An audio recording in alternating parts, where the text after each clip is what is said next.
Art teachers of Reddit, what's you draw anything you want story?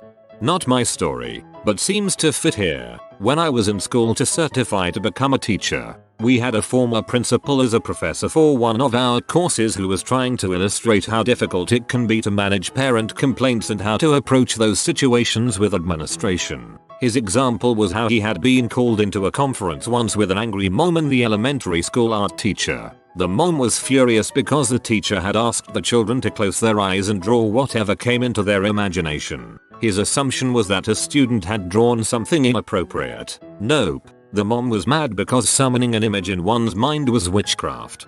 Summonus Imagius. I've had some really funny ones, but this one is not and reminds me whenever I think of it to consider kids' circumstances. I worked in a low-income high immigrant population school. This girl was amazing, outspoken, kind, great grasp of English. She drew a picture of her brother and her. I asked her who else was in the picture since there appeared to be part of a third person. She calmly replied, "That's my brother's head. He was killed in our village right before we went to the refugee camp." I look her up and down and say something sympathetic, masking my horror. "Yeah, they came into my village, grabbed all the boys and were going to take them away. My brother and his friend tried to run, so they cut off his head. I was standing right there. Would you like me to draw you a picture?" I said no thank you. I asked where her little brother, also in art class, was when this happened. "Oh, we dressed him up like a girl. He makes a cute girl." I should mention before the above exchange we were talking about One Direction or something totally banal. I was a K-12 ESL teacher and worked in schools with high refugee populations. It was heartbreaking to hear some of the stories of the traumas they experienced, and like yours, it would come out at the most innocuous times, usually through drawing or writing.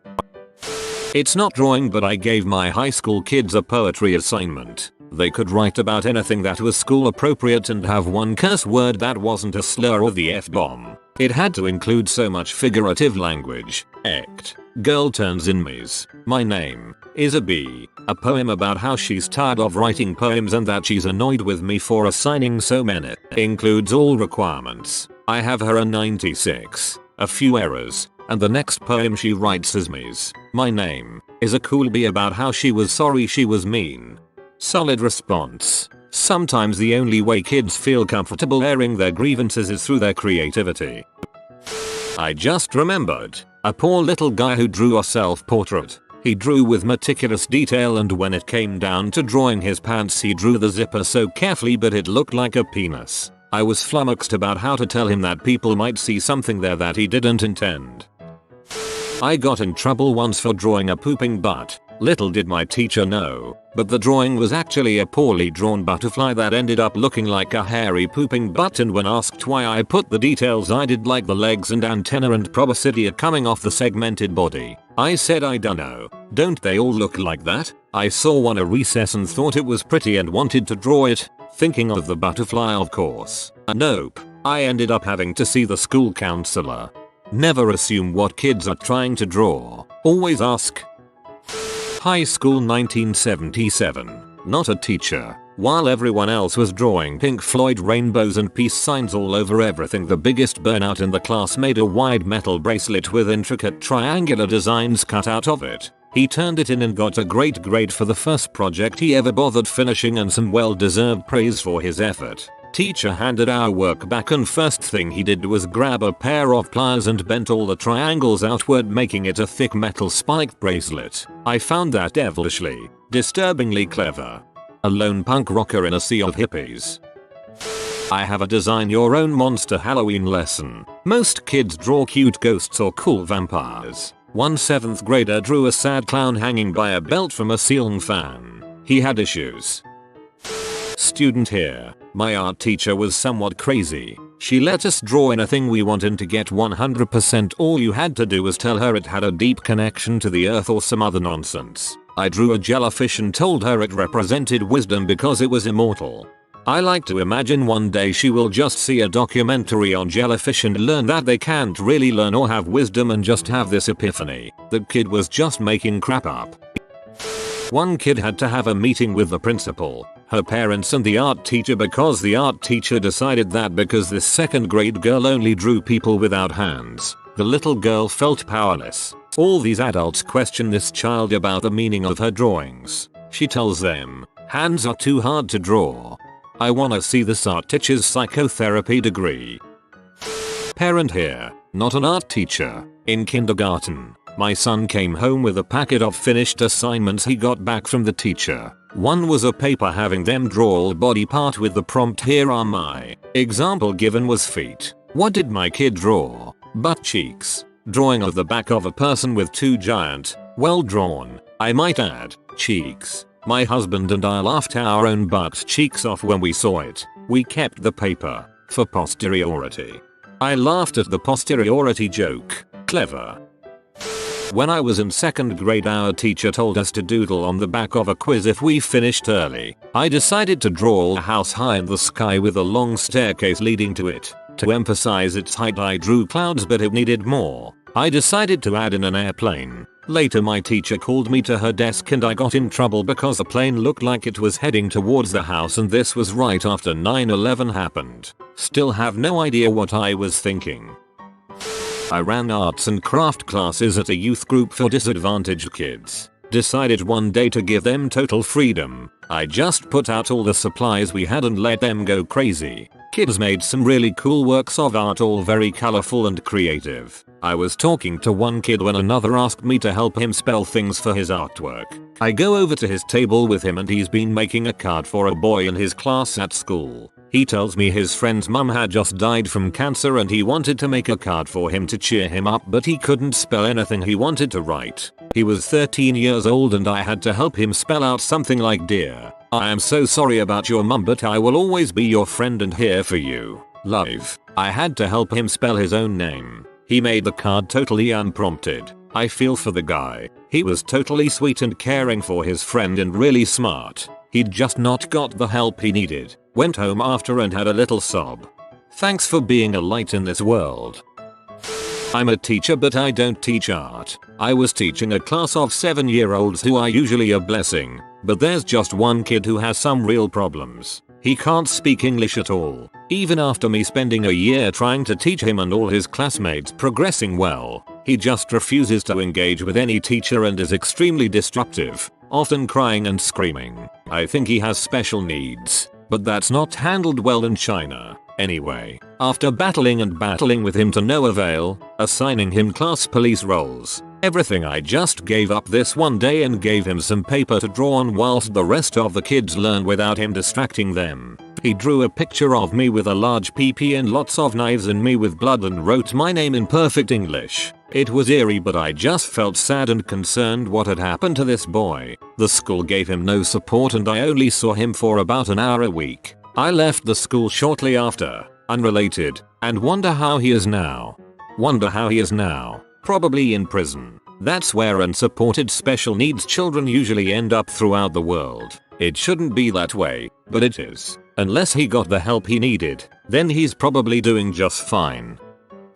Former student here. We were supposed to do a bit of abstract artwork for a course assignment. My work was a framed square cut out from an old t-shirt I had previously used to help erase stain an old table. Not only did I get an A on the assignment, but I entered it into a silent auction later that semester and someone bought it.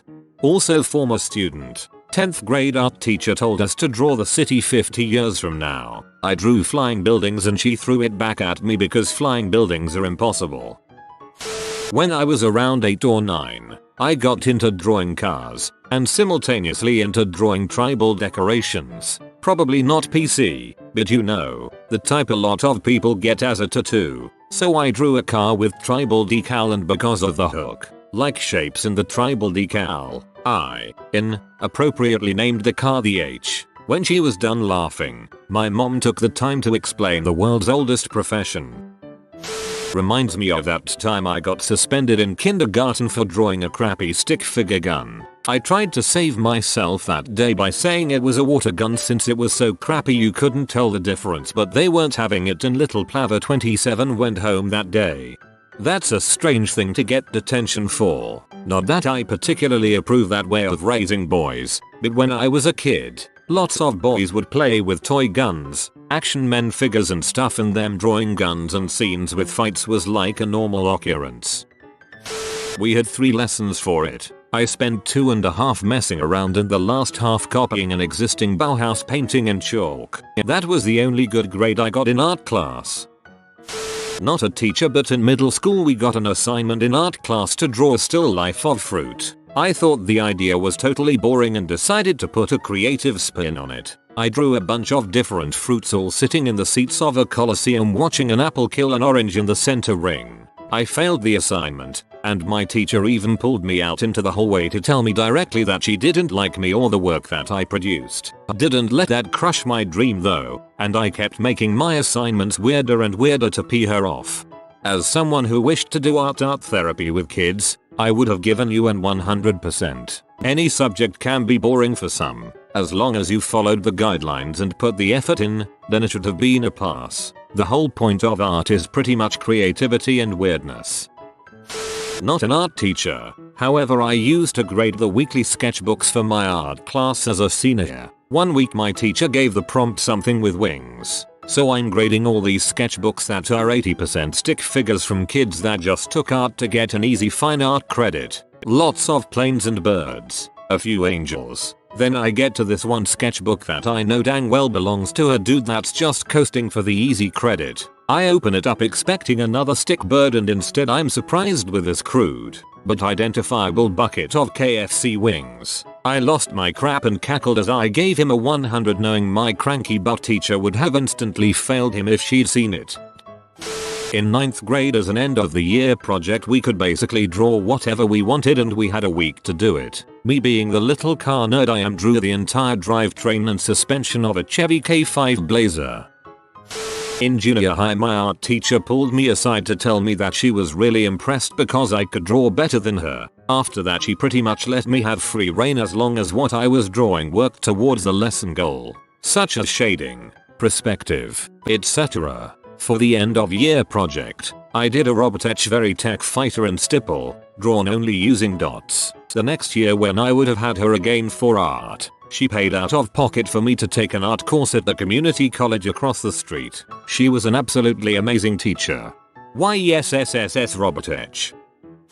I'm a art teacher but this story is about my substitute teacher. I asked my students what they had been drawing when I was gone. The class was absolutely silent, apart from some boys that were giggling. They were 13 years old. I asked what was so funny, and they said the substitute was great. At the same time the girls seemed as they wanted to disappear from the classroom. So I asked why the teacher was great, and the boys just exploded. He told us to draw flying dongs. Well, I don't have to say more than that substitute teacher never come to our school again. Poor Daryl. Tried to leave his poultry farming life behind when he became a teacher, but as they say, you can take the farmer out of the farm but you can't take out his dong. When I was in the 7th grade our art teacher had us do whatever we wanted to be entered in the school art fair. I was really lazy and decided to just use every color of pastel that was available to draw a rainbow of sorts on a piece of construction paper. Then I tore it all into pieces and glued them all together again randomly. I called the piece Life and argued that it was supposed to represent the chaos and uncertainty that is life. It ended up winning first place in my grade's part of the art fair and I ended up getting a cool art set. But really it was just me being lazy and feeding some bulls about a deeper meaning. That's pretty ironic. For all the people that spend countless hours planning their project and then poured their hearts and souls into it. Their parents told them it was the best art project they had ever seen. And then life serves up as it always does and the person who didn't care and was lazy about it wins. Nice. Fresh out of college, I got a job working with 1st and 2nd graders at an after-school program. My kids had journals that they wrote and drew in every day. Once, I had my 1st graders draw a picture of what they like to eat and write a sentence to go along with it. I was walking around the tables to check their work as they were finishing up and saw that one little boy drew a big brown phallic object with the word dong written across the front. Underneath, in proud bold letters, he had written I like dong. I pulled him aside and asked him to tell me about what he wrote. Coke is my favorite drink, he told me. I had to explain to him that it's very important to spell it Coke not dong. TLDR, boy says he likes to eat dong. I was an art teacher for 4 years and had so many stories. One that comes to mind is a drawing this strange little child who was oddly obsessed with me made me as a gift. Now, for context, my personal aesthetic is what my friends affectionately call adult tomboy goth, which is to say I wear all black, somewhat androgynous clothing, and have a penchant for the dark and absurd. Of course, in work environments I dress more professionally, but my kids all knew I was a dark-humored little oddball and they loved me for it. So, this girl is doing free draw and every time I walk over she covers up the paper with her arm and hisses at me like a cat, as she was wont to do. After about an hour she scurries over to me with this huge grin on her face and announces, "Baba Yagatron, Baba Yagatron, I made you a thing, and my lord, oh boy, was it the best gift I have ever received from a child." The drawing was of a skeleton, beckoning a crying girl with no eyes into a pre-dug grave. The grave site was elaborately mapped out with a whole underground portion where the coffin would be, a tombstone, and little flowers around the tombstone. I laminated it and to this day it is still on my bedroom door, even after 3 moves around the country. I freaking miss teaching. Not a teacher, but when I was in 7th grade I drew a picture in my art class sketchbook of Barney and Elmo smoking pot and drinking booze, drawn with colored pencils and all. I showed it to my friends and they thought it was the funniest thing they'd ever seen. The art teacher, however, was not pleased and sent me to the principal's office. The principal then looked through my sketchbook and ripped out all the drawings she deemed as inappropriate. It shattered my soul that day and I cried for some time afterwards. In fact, I think that's what ended my dream of becoming an artist. Frick you, Mrs. Bano and Mrs. McKeon, for robbing me of a better future. You can still be an artist now. The internet would love your particular brand of social commentary. My art teacher's story about me is that I spent an entire school year drawing and painting planes. Must have been strange.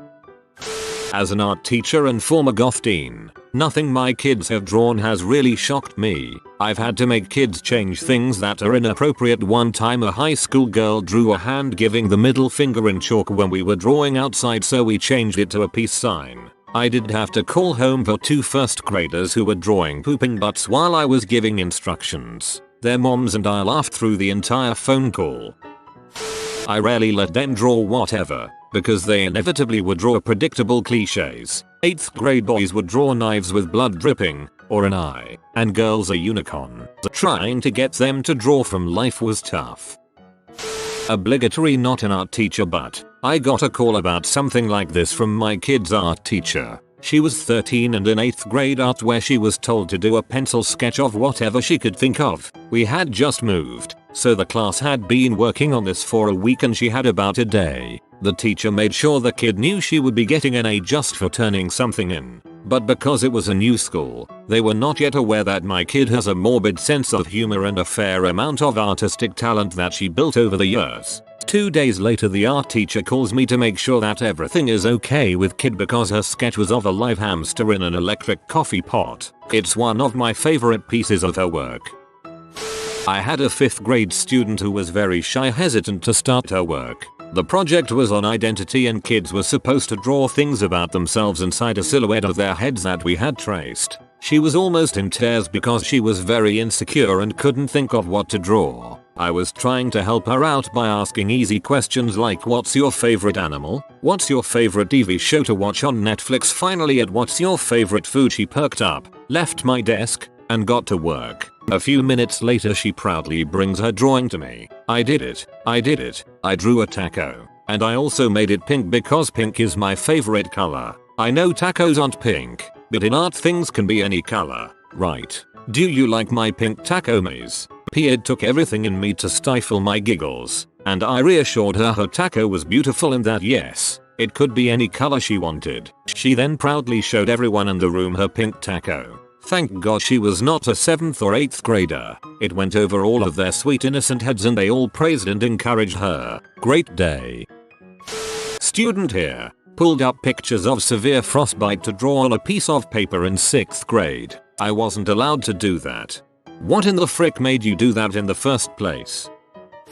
When I was a sophomore in high school, my art final was a paint anything you want assignment. So me being the creative mind that I am, I painted a photorealistic octopus that may have resembled my art teacher teaching an art class. Underwater scene. Super duper trippy. Probably my best single piece of artwork I've made up to that point. Well, long story short, my teacher didn't like the route I went and gave me a C on my final. When my art class found out about this, it was almost an absolute riot because they thought I turned in one of the best finals of the year. Fast forward to the art show on the final day of school and my octopus was awarded a best in class ribbon. An amazing take. That moment for me against that teacher also taught me a valuable lesson that everyone judges art differently and I just need to keep doing my own thing. Not an art teacher, but my daughter in first grade was given an assignment to write a story and draw. She wrote and drew a story about Frisky the rhino. Please tell me that's saved somewhere. In the second grade, my sister wrote a story about a possum that ate a grandma and her grandson. It ended with the boy said to his grandma, "Let's bounce this possum." And they did. She's 31 now and we still crack up about it. Not an art teacher, but when I was in late elementary, early junior high, my art teacher at the time gave us free reign. I had just learned what fairies and pecamorphs, jajinkas, I think, were at the time. My art teacher thankfully just thought I couldn't draw werewolves for crap. My brother and his friend were 5 and attended an art class club. They got to draw anything they wanted. Our dog had just died, so my brother drew the dog with angel wings. A pretty good one for a 5-year-old. The friend, who was a wild kid, the kind that always got detention later in his school years, drew a large wave and people escaping it. He explained that it was the tsunami of 2004. Which had just happened. The moms of the boys and the teacher were swallowing tears when they saw the drawings. I don't see any issue with an angel dog. Seems like a pretty nice memorial for a well-loved papa. But I can see why that tsunami got them worrying. This was when I was at A last summer. It was for youth art classes at a very nice art museum. And I was helping out with the group of 5-8-year-olds. There was this one 6-year-old student who would act up a lot during class, always talk over the teacher, but then produce really beautiful and detailed drawings. The only issue was they were always monsters from the Godzilla movies. No matter what the students were assigned to do, he managed to make these monsters the main image. This would be fine if I were the teacher. My main goal was for the kids to finish the day wanting to keep making art, but the actual teachers I worked with were a lot more rigid. The student gained a bit of a reputation for being difficult to work with and not respecting the teachers. I was essentially tasked with handling this student and making sure he stays on task. What I soon realized was this kid was insanely talented. He had an advanced grasp on animal anatomy, visual storytelling, and composition. After working with him for a month, it became clear that he only acted up when the art being taught was something he was already skilled at, which was most of time since it was a beginner's class. He would quickly finish the assignments and get bored, then add Godzilla to them. Whenever he was learning a new technique or using new materials, he wouldn't do this. He was also very book smart and very nice. Once he saw I wouldn't get mad at him for his art, I ended up talking to his mom after class one day and explained why he would often get in trouble. I then told her that the class was honestly too entry level for him and that she should see about him getting private lessons. She was extremely happy to hear this and was thrilled that her son actually liked me. He had a rough time with school teachers too. The summer program ended soon after and I haven't seen him since. I'll bet he never forgot you. Oh, I'm not a teacher, but every year in my art class our teacher would give the assignment to draw Santa Claus in an unexpected place. One year my classmate drew a very realistic and very detailed picture of Santa Claus in the strip club, throwing cookies to the strippers smoking a blunt. It was good, like really good, but he was still suspended. I will ho ho ho this ho. Reposting myself. A girl, 9 years, was doodling, and looking at the drawing afterwards I could immediately see her process. 1. She drew a little dancing dude, arms and legs apart. 2. She drew Hill a little wiener. 3. She freaked out upon seeing the wiener. Her first idea to fix it: add more wieners. 4. She must have really freaked once she saw the penis of the Frankenstein she had created. So she switched to a marker and drew a skirt over the wiener, added a girly hairdo to the head and added some eyelashes. Teachers of Reddit. What's the worst fight you had to break up? The worst fight I broke up wasn't because of students getting hurt, but because of how lame it was. First off, I teach middle school, which is just one awkward moment after another. These two kids were arguing over a pencil because one kid supposedly broke the other kid's pencil. They were bickering back and forth like two old men, and then they just broke out in really mediocre wrestling. It was embarrassing to watch because neither boy could even wrestle, and I was able to just tell them to stop and send them to the office with no other issues. Another reason it was the lamest fight ever was because all the other students who were working at other tables went about their work and talking to each other and didn't even notice. Usually they would be chanting fight over and over and crowding around trying to film for World Star. I remember a fight of two guys on a bouncy castle, around 12-14 age, don't remember. I mean, it's a bouncy castle. They were just sorta rolling around a bit, and from a distance it just looked kinda gay, like they were making out or something. I taught adults at a vocational school, mostly from rough neighborhoods. We had been warned to never try to break up a fight, as many of these students carried knives and so forth. Some woman had a bad falling out with her group of friends, and was sitting separated from them, but they were talking back and forth, very loudly, very aggressively across the room. I couldn't control them, and went to get a supervisor. With me and the supervisor guy there, one of the girls from the group came across the room at the odd one out. She is big, 6 feet and 250 pounds, and charges across the room at the odd one out, who is maybe 5 feet 2 inches. Supervisor gets in between them. They fight around him for a second. Then smaller woman slashes the face of bigger woman with a razor or something. That pretty much ended it, other than a few thrown things and tussle. But a lot of hair and braids were ripped out and there was blood everywhere. Supervisor was lucky. They literally fought around him, and the smaller one whipped that blade over his right shoulder to slash the other one's face. This was on a Tuesday, and they were to effectively graduate on Thursday. Insane.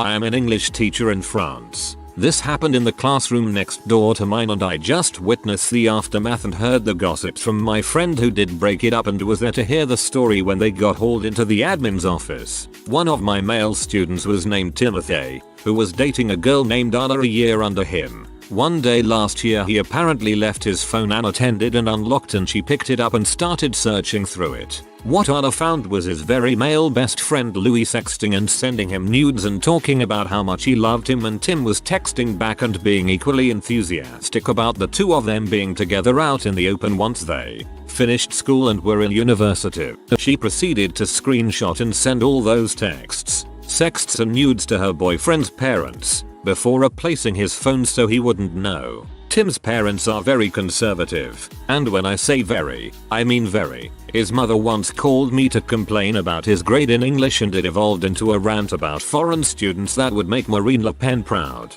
And Anna knew, so that's why she went this revenge route. This kid went home to be blindsided thanks to her, and apparently he had to basically flee the house because he was afraid of his father literally killing him.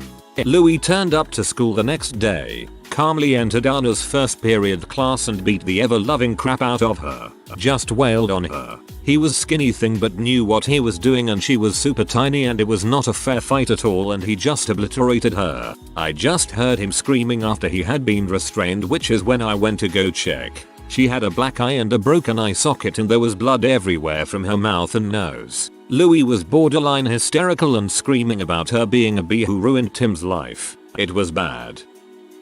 I am not a teacher, but I have worked in K-12 IT for 10 years, so I have been in a lot of classrooms. Teachers aren't supposed to break up fights and usually get hurt trying to do so. That being said, the worst fight I saw was in a science lab. I was in the back of the lab installing some software to go with a digital microscope, and a large 8th grade girl was singing disrespectfully while the teacher was talking. Tiny 8th grade girl behind her was getting pee and telling her to shut up because she couldn't hear what the teacher was saying. Big girl continued to sing. Tiny girl says for the last time, "Shut the frick up, I'm trying to learn," then proceeds to leap over the lab table between them, grabs the big girl's hair and proceeds to bash her face into the table over and over again, screaming at her to shut the frick up. They had to get a very large male administrator in there to pull her off. The teacher got elbowed in the face when she tried to step in, said screw it and ran out into the hall to get an admin. Fun times. Holy crap, I can just imagine that. My dad is a 5 feet 6 inches Hispanic dude, gentlest person you can imagine. His first teaching job was at a rough high school. Two guys, both much bigger than him, got into it, but security was nowhere to be found, so he tackled them both in a bear hug, so all they could do was stare at each other and rage while my dad waited for reinforcements. Literally dad power. Hug attack was effective. Enemies disabled. Substitute teacher here. I was randomly assigned for the very last period of the day to a difficult class. All of these kids were enormous. Like, maybe they were football kids? All I know is my petite self wasn't even shoulder level with these kids. So in a classroom full of enormous dudes, a few in the back kept picking on one kid in the front. The seriously huge kid stood up and charged at the super big kids in the back, who all stood up, ready to fight. My super lame reaction was to slam my tiny hands on the desk and yell, "Excuse me, back in your seats please." They all just sort of stopped and looked confused, and then sat back down. No fight, no problem. Nobody was more surprised than me. I ended up leaving them some good notes for their teacher because honestly, any enormous guys who stop their big butt fight just because some tiny lady in a cardigan asks them to sit down, well, they can't be all bad. I taught English to adults older than me and they got salty for the tiniest freaking reasons. It never evolved to be a physical fight, but holy crap, I'd rather teach children. They can be way more mature. I used to teach high school in rural Georgia. I had to break up a fight between two girls and a heavily pregnant girl. I never taught these girls and it happened between classes in the hallway in front of my room. The pregnant girl was on the floor screaming and crying while one girl was kicking her in the head and one kicking her in the stomach. I grabbed each of them by their upper arms and hauled them away very hard. One fell back on her butt and the other nearly fell. The one on her butt started crying about how I'd hurt her. The other girl acted like she was going to rush me or the pregnant girl. I grabbed her, held her back, and told her that if she tried it again I'd make her wish she hadn't. She tried to hit me, and I twisted her arm until she was on the floor kneeling and screaming. Meanwhile, one of the other teachers helped the pregnant girl and another called the nurse principal. I was the only one to act for a good 30-40 seconds. I had a student who fought a few times in my class, and was one of those blind rage type fighters who would just swing at anyone until he got back under control. He was manageable in my class, but he was sent to homeschooling after a fight he got into in the hallways. Something stupid set him off, and he punched the other kid a few times before being restrained by one of the security guards, who he also punched in the face. During the same fight, a teacher was trying to separate the two students, and he, accidentally, but still, broke two of her fingers. It dawned on me that day why they tell us to not get between students fighting. She was lucky that one, she wasn't hurt worse, and 2, that she wasn't written up on disciplinary charges for breaking that rule. I've only broken up a few fights, and they were pretty mundane, but if there is one thing I know is that girls' fights are worse than boys. Girls will go for your eyes, but boys typically stick to an honor code, no hits below the belt and all that. To add to that, most guys I've seen fight tend to walk away from it with respect for each other. Girls tend to drag that grudge to the grave. I had two girls fighting in my classroom. It turned into a hair pulling contest and my skeleton, Dr. Kelsey, Ian, life drawing class, wore one of their weaves for the rest of the school year. I like that skeleton's name. Not a teacher, but in my low-income urban public school we had an actual riot, with students punching police officers, tripping the fire alarm, damaging property, and screaming obscenities. School was cancelled for 2 days as teachers reviewed security footage and suspended kids. Of course, it was a doozy to break up a lot of dissatisfied kids in the cities. I'm not a teacher, but my high school put a jukebox in our cafeteria one year and for $1 you could play 3 songs. So these 3 girls put in like $5 and played 50 cents in the club on repeat. After the 4th or so repeat of the same song, some girl had had enough and went to unplug the jukebox. The 3 girls literally jumped her right there, punches and hair flying everywhere. I'll give the one girl credit, she was holding her own against the 3 of them. This is all going on and that freaking song was still playing. Everybody's watching them kick the crap out of each other. After about a minute in, some guy strolls over all casual like and unplugs the jukebox. They stopped fighting after that and that song was never played again. The end. Would be real funny if all 4 pounds on the guy for interfering. Actual teacher here. It was after school and I was headed to the copy room.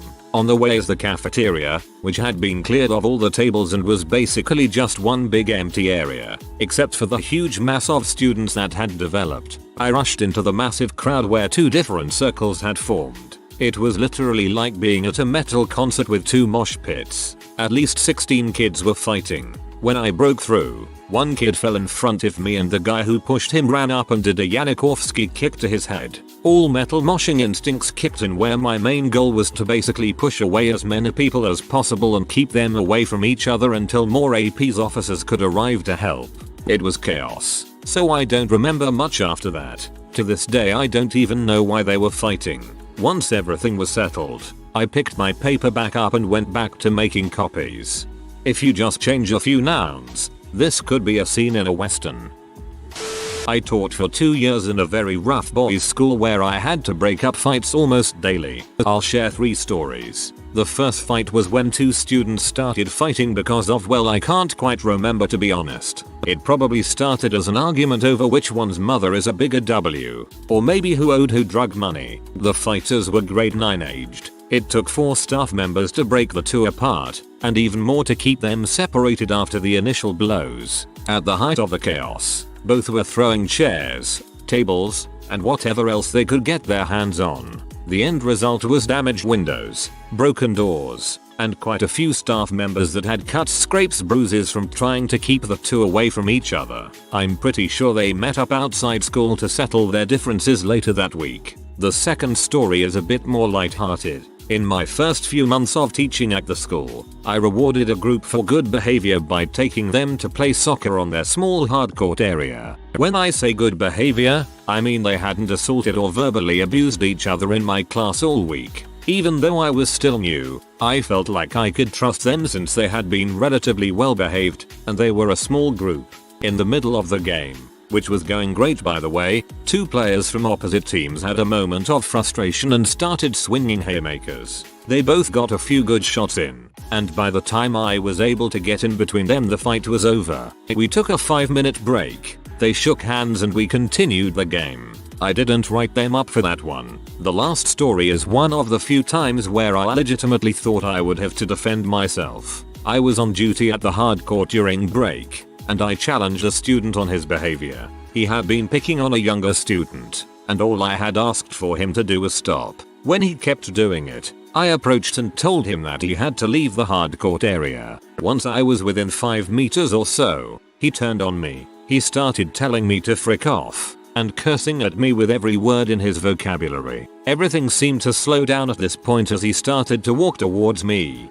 with what I could feel was an intent to hurt. At the same time though, I could sense the other students watching, and starting to move closer towards us. I began stepping back while talking to him, trying to de-escalate the situation, and I even outstretched my arm towards him to try to keep space between us. Before the student was able to fully reach me, he was turned and escorted away by 3 other students. As crappy of a situation as that was, to me that incident had a silver lining. Even though at times I'm sure they all had their differences with me, that day I felt lucky to have those boys as my students. I'm not sure what would have happened if they hadn't stepped in, but I do know it would not have been a positive outcome.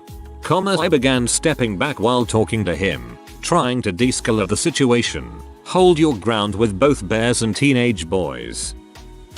I'm a school bus driver. My first year driving I got the bad school. Kids living in houses with boarded up windows kind of neighbor I picks up in.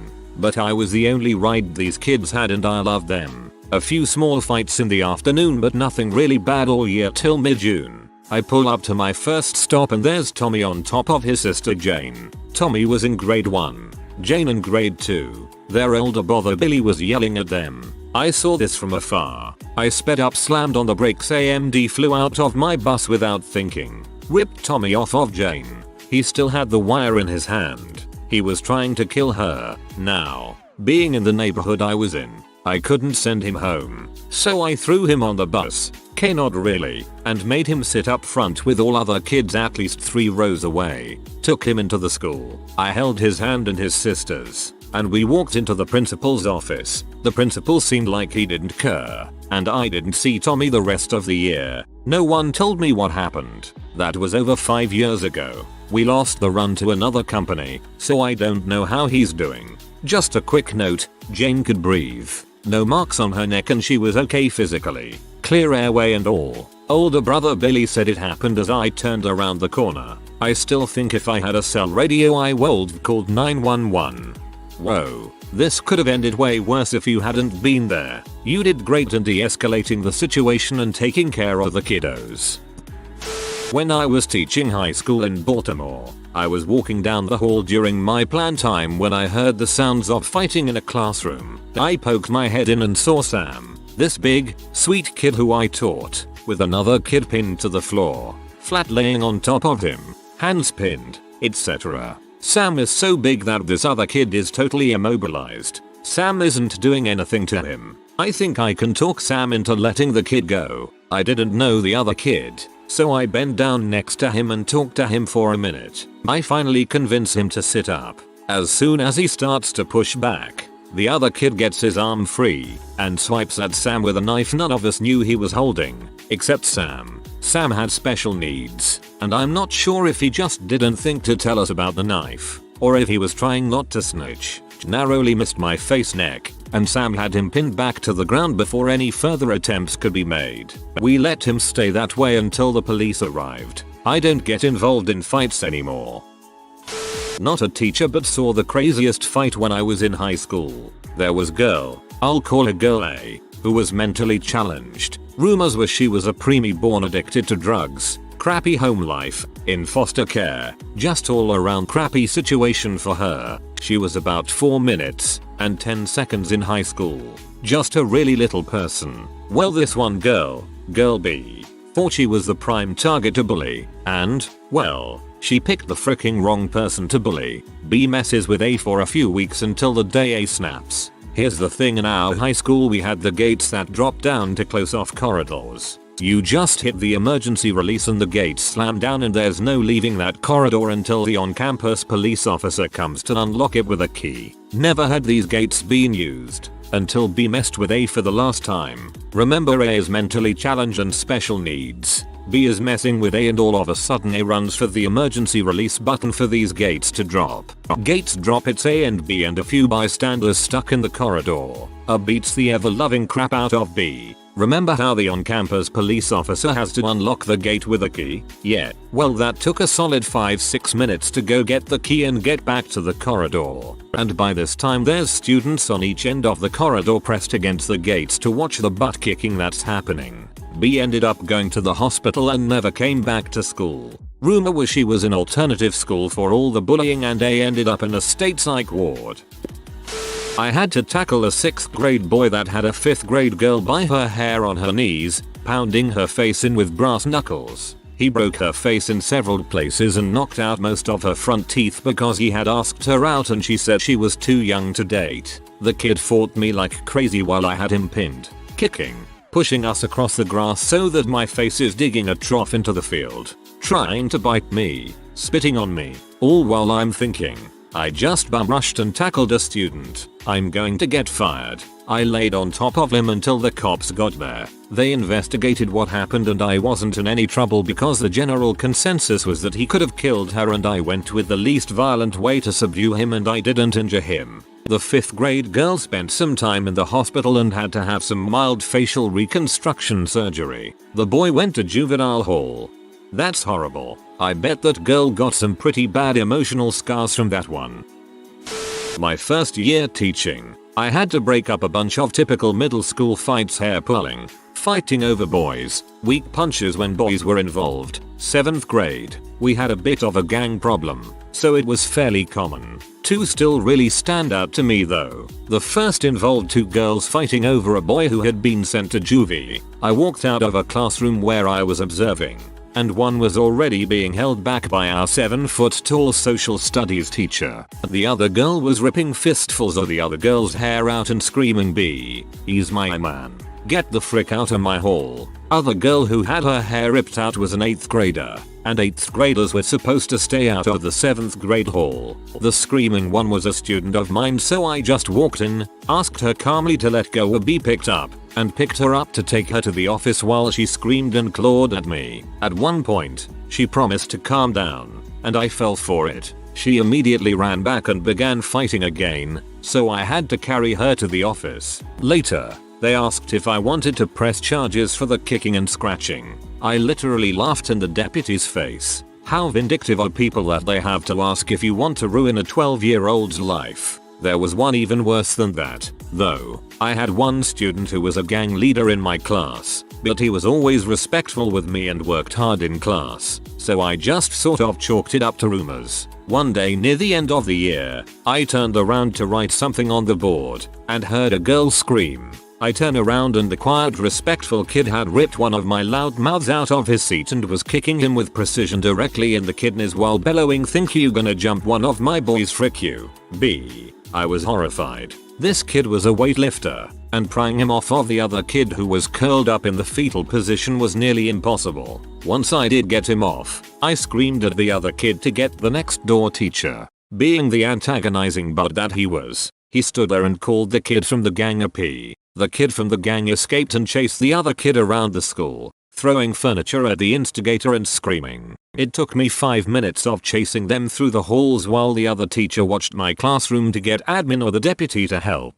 It was then that I decided not to teach middle school anymore. I teach high school now and see my old 7th graders a lot, including fighters. One even apologized to me. Most of them want me to teach them when they reach the grade I teach. I just really hope they have chilled out with time. Obligatory, not a teacher, but my high school has had some fights. Here's a few stories. 1. One day, a small, skinny kid incited a fight with an extremely large, 300 pounds of pure muscle kid after picking on him all day. So, after a single punch is thrown, the giant picks up the small one, puts him over his head, and then smashes him down into the ground, face first. There was blood everywhere, on the floor, on the walls, and especially on the kid's face. 2. As the entire school exited a pep rally, a fight between two girls breaks out in the middle of a large crowd of students. Weaves flew. It took several teachers to finally stop the fight. Also, a security guard decided it would be a great idea to use pepper spray on said fighters, despite literally the entire school was all crowded around in this small area. As expected, several students were hit with minor injuries, but one teacher got a direct hit to the face. 300 pounds kid was a young Thanos. Young, female high school teacher here. Worst fight I've broken up.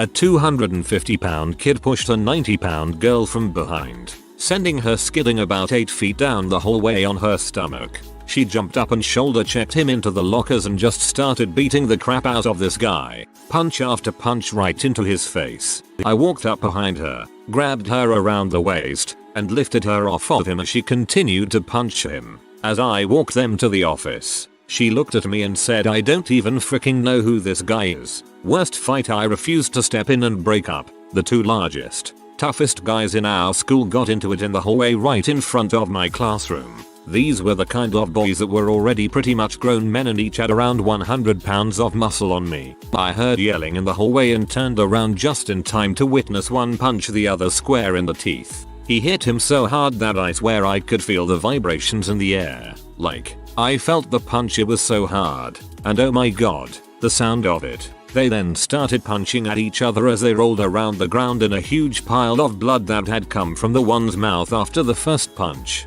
I would have gotten hurt breaking it up. I internally said frick that and called the office to tell them to send out police resource officer and admins down there ASAP to break up the fight of the decade. There really is a unique and scary sound to hearing two people hitting each other, much more so when they're big. Teachers of Reddit, what is the best plot twist you didn't see coming in your students' writing? Teaching 8th grade English, a student was writing about a supernatural investigator. About 2/3 through the story, the narrator is listing all the greatest horrors he had seen. The list ended. I once saw an English teacher named Emma, my name, slough off his skin and devour a classroom of students. It was a great surprise and story. I had a student who was obsessed with silverback gorillas. I mean, everything he wrote was about silverbacks. Even for the most random question. For example, about Shakespeare's sonnets, and his answer would somehow quite logically twist around to his gorillas. After a while he added a character, the Queen of Zanzibar. She controlled this wild and often violent band of gorillas. At the end of that year, I ended up moving away, and at my farewell lunch he gave me a card which says there will never be another story about the silverback gorillas of Zanzibar because the Queen of Zanzibar is moving to Australia. Blew me away. I never thought his stories were analogies of our school students or that I had made that much of an impact on his life. Humbling. This makes me laugh. I used to have an obsession with bees and I would do stuff like this as a kid. When my nephew was 6 or 7 or so, they had to write a description of how to make a sandwich. My nephew proceeded to write a detailed account of how to make a sandwich, which includes getting a mold of a witch and putting wet sand into it. You get the idea. The teacher said in all her years of teaching that no kid had ever done that. She asked to keep a copy because she thought it was so funny. I love it. Give a high five to your nephew for me, please. I had a second language learner who wrote about the death of a close relative. He talked about feelings of extreme sadness, and then said, I have come to know that this feeling is called grief. It was the most heartbreaking thing I've ever read. It is so sad. Teaching middle school, gave an about me essay early in the year. One student wrote about how they had a rough home life, parents divorcing, etc. It was very well written and heartbreaking until the last paragraph where he talked about finding religion in the past year. I've learned not to judge people who do wrong, because only God can judge, and they will burn. Either way you got a paladin on your hands. Question is broken or not. One of my kids got a writing assignment to write a new ending to her story. It was a classic star-crossed lovers narrative, so I figured they'd do a happily ever after. Nope. The female protagonist ended up using the dude for his knight status to escape the thumb of her father, then killed him and went out on her own. I taught an English 101 where I had a very open-ended writing assignment to gauge where the students were. It was a long time ago, but if I remember correctly it was to write about something that happened in your life that was memorable. Like I said, very vague. One student wrote about how his friend had run away from home and asked to stay in his treehouse. Okay, mild enough. Then it turned pretty dark when the student wrote that he was woken up by fire sirens only to find the treehouse was completely engulfed in flames. Of course no one realized it was occupied. That was 25 years ago and I still remember the chill I got when I read it. I was picking up recycled paper for my students with severe disabilities to shred using our machine. The essay we found was about some kid that is going through abuse. I made a report and student is now doing better. Man, most adults I know with office jobs love using the shredder. I bet it made your student's day. A student once wrote a story under the assigned heading of All That Glitters Is Not Gold. It was a first-person narration told as a comedy about a mother telling her daughter on her 21st birthday about the night she brought her home from the hospital. The twist was that the mother was talking to herself in what was due to be the child's bedroom. Her child had actually died the night they brought her home. This floored me. Whoa, that is dark AF. Really kind of annoying kid. Good person, but too much charisma and used it to goof off during class. Regularly pulled 70s as a result of not paying attention. Held a poetry workshop he opted into. Wrote a poem about his dead parents. I knew he lived with grandma, but not why. The last line was I'll laugh so I don't cry shattered my heart. Jesus. That sentence hit me like a train.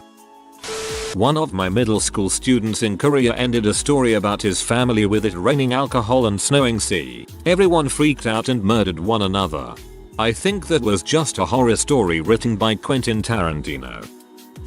I teach high school maths, so the opportunities for stories are more limited. I set an extended assignment on mathematically evaluating what would happen in a zombie outbreak. Looking at what happens to the human population based on how fast zombies can turn them, if there's a cure, if zombies can raise the dead from graves, etc. The last part of the assignment was to model a zombie situation of your choice, come up with some survival strategies, and show mathematically how they helped humans. Most students picked a pop culture zombie style and used that as their inspiration. No problems. At the time, there was a big election going on, so one student decided that anyone under the sway of a particular political party must be a mindless zombie, and recreated the events of the entire election in his mathematical equations. It was a fantastic spin on it that made marking much more fun.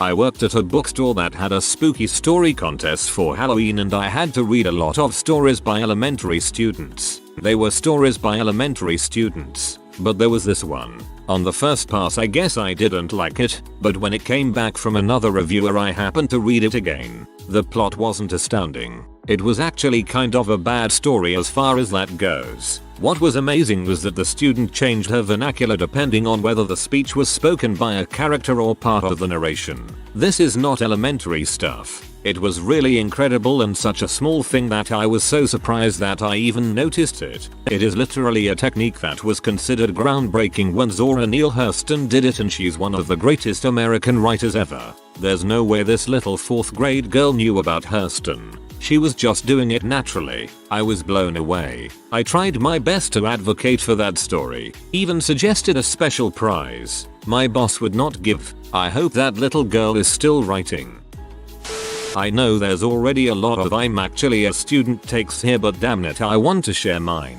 We were assigned to write a full-length poem in a creative writing class. Our instructor constantly reminded us to avoid cliché, symbolism and metaphor. The example he kept bringing up was not to write about wearing all black in a cemetery. Now I'm terrible with symbolism and metaphor. Every time I try to write symbolically it always reads back to me as forced or cliché. I wrote and threw out 3 poems and accepted my fate on the day it was due. But that morning I took out another sheet of paper and titled it "Wearing All Black in a Cemetery." But it wasn't about death and sadness. Rather, the main character was dressed in all black because he was a grave robber. The poem had him getting caught and sentenced to life in prison. My instructor loved it.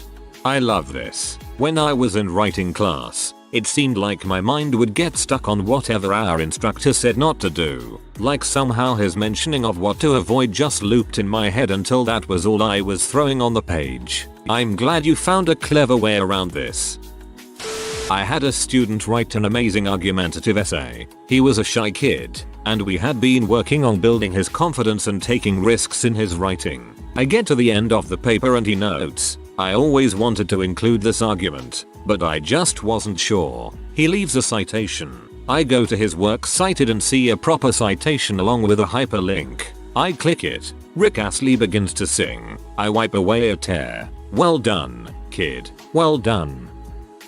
I had a student write that she flew to California to see Post Malone because he's so hot. She got a henna tattoo on her chest of him before the concert. Unfortunately, it turned out she's allergic to henna and it turned into a terrible rash. She still has the scar. Plot twist, it turned out to be a permanent tattoo.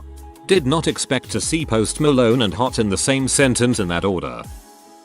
Not a teacher, but in high school my class was tasked with writing a 1-2-page essay about an unpleasant experience in our lives. So, I wrote a 12-ish page, third-person narrative about myself writing the essay. Power move. Not a teacher, but one time in middle school I wrote about a story called Eye Flaps. The story takes place in a society where people can't blink, and this scientist discovers blinking serum and is so happy he blinks his eyelids off and dies of sleep exhaustion. Years later my mom told me that the teacher really enjoyed the story and said it had great twist at the end. Still proud of that story to this day.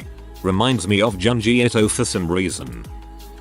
I had to write new ending to a story about how a white boy, true son, was adopted by an Indian tribe after a raid on his family. The white settlers attacked the Indian tribe years later, found the white kid and brought him back to live with them.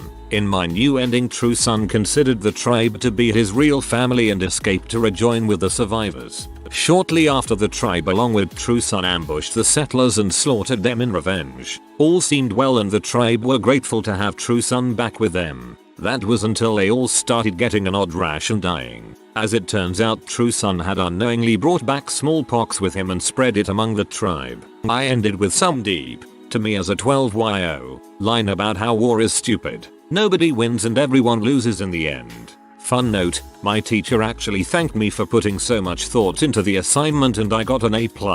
Ultimately I failed her class because that was legit the only time I ever applied myself and actually turned an assignment in. Very nice. I once had an elementary student write a story where John Cena randomly busted into the house about 3/4 of the way into the story. Truly wonderful, the mind of a child is. Not me but my dad. He teaches engineering and he was talking to his students about the meaning of different lights in the car. He said that if the check engine light lights up you are probably fricked. Flash forward to the exam. A student had to recognize the check engine light. He wrote next to its picture, "You are probably fricked." Not a teacher but a student. We were set a challenge in English Lit at high school to rewrite the ending to Of Mice and Men. Can't remember all the details, but my ending change was that George shoots Lenny, then turns the gun on himself out of guilt. I then detailed a final scene, where a small mouse scurries along the floor, and settles in Lenny's hand. I was made to read out the 2-3-page ending to the class, and it got used as an example for the next few years in other classes. I think my teacher was surprised that I wrote something with so much thought and detail, and actually read the book. I wasn't known for my soft side. I was a bit of a class joker. My only ever A work at school.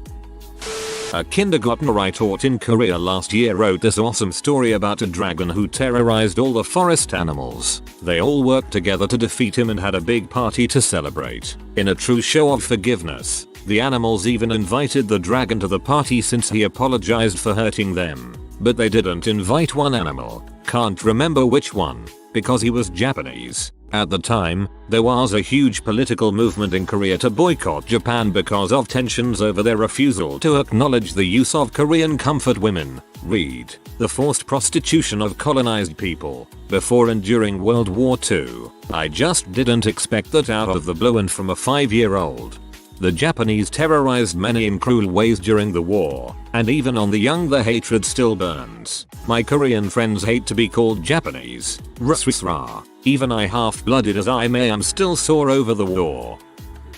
My teacher was surprised when we were given a short story assignment. What happened was the assignment stated we had to write a story. It didn't say how long it could be, it just had a minimum. So I wrote a long but book full of plot twist, character development, specific explained setting, a theme moral, a cliffhanger, and just good stuff. It was obviously not the greatest thing ever. It was 8th grade, but I think I did well. I actually became dedicated to it, so the next school year, I memorized my old teacher's birthday, and spent a long but time writing a book on Google Docs, printed it, bought a blank book cover, and gave her the second volume of the first book, with an ending this time. The book was about a group of Arctic explorers who found a caveman of sorts in the ice, and when they let it out, it released a disease onto the explorers, and then they spread it across the world in accident. The cliffhanger is hard to explain.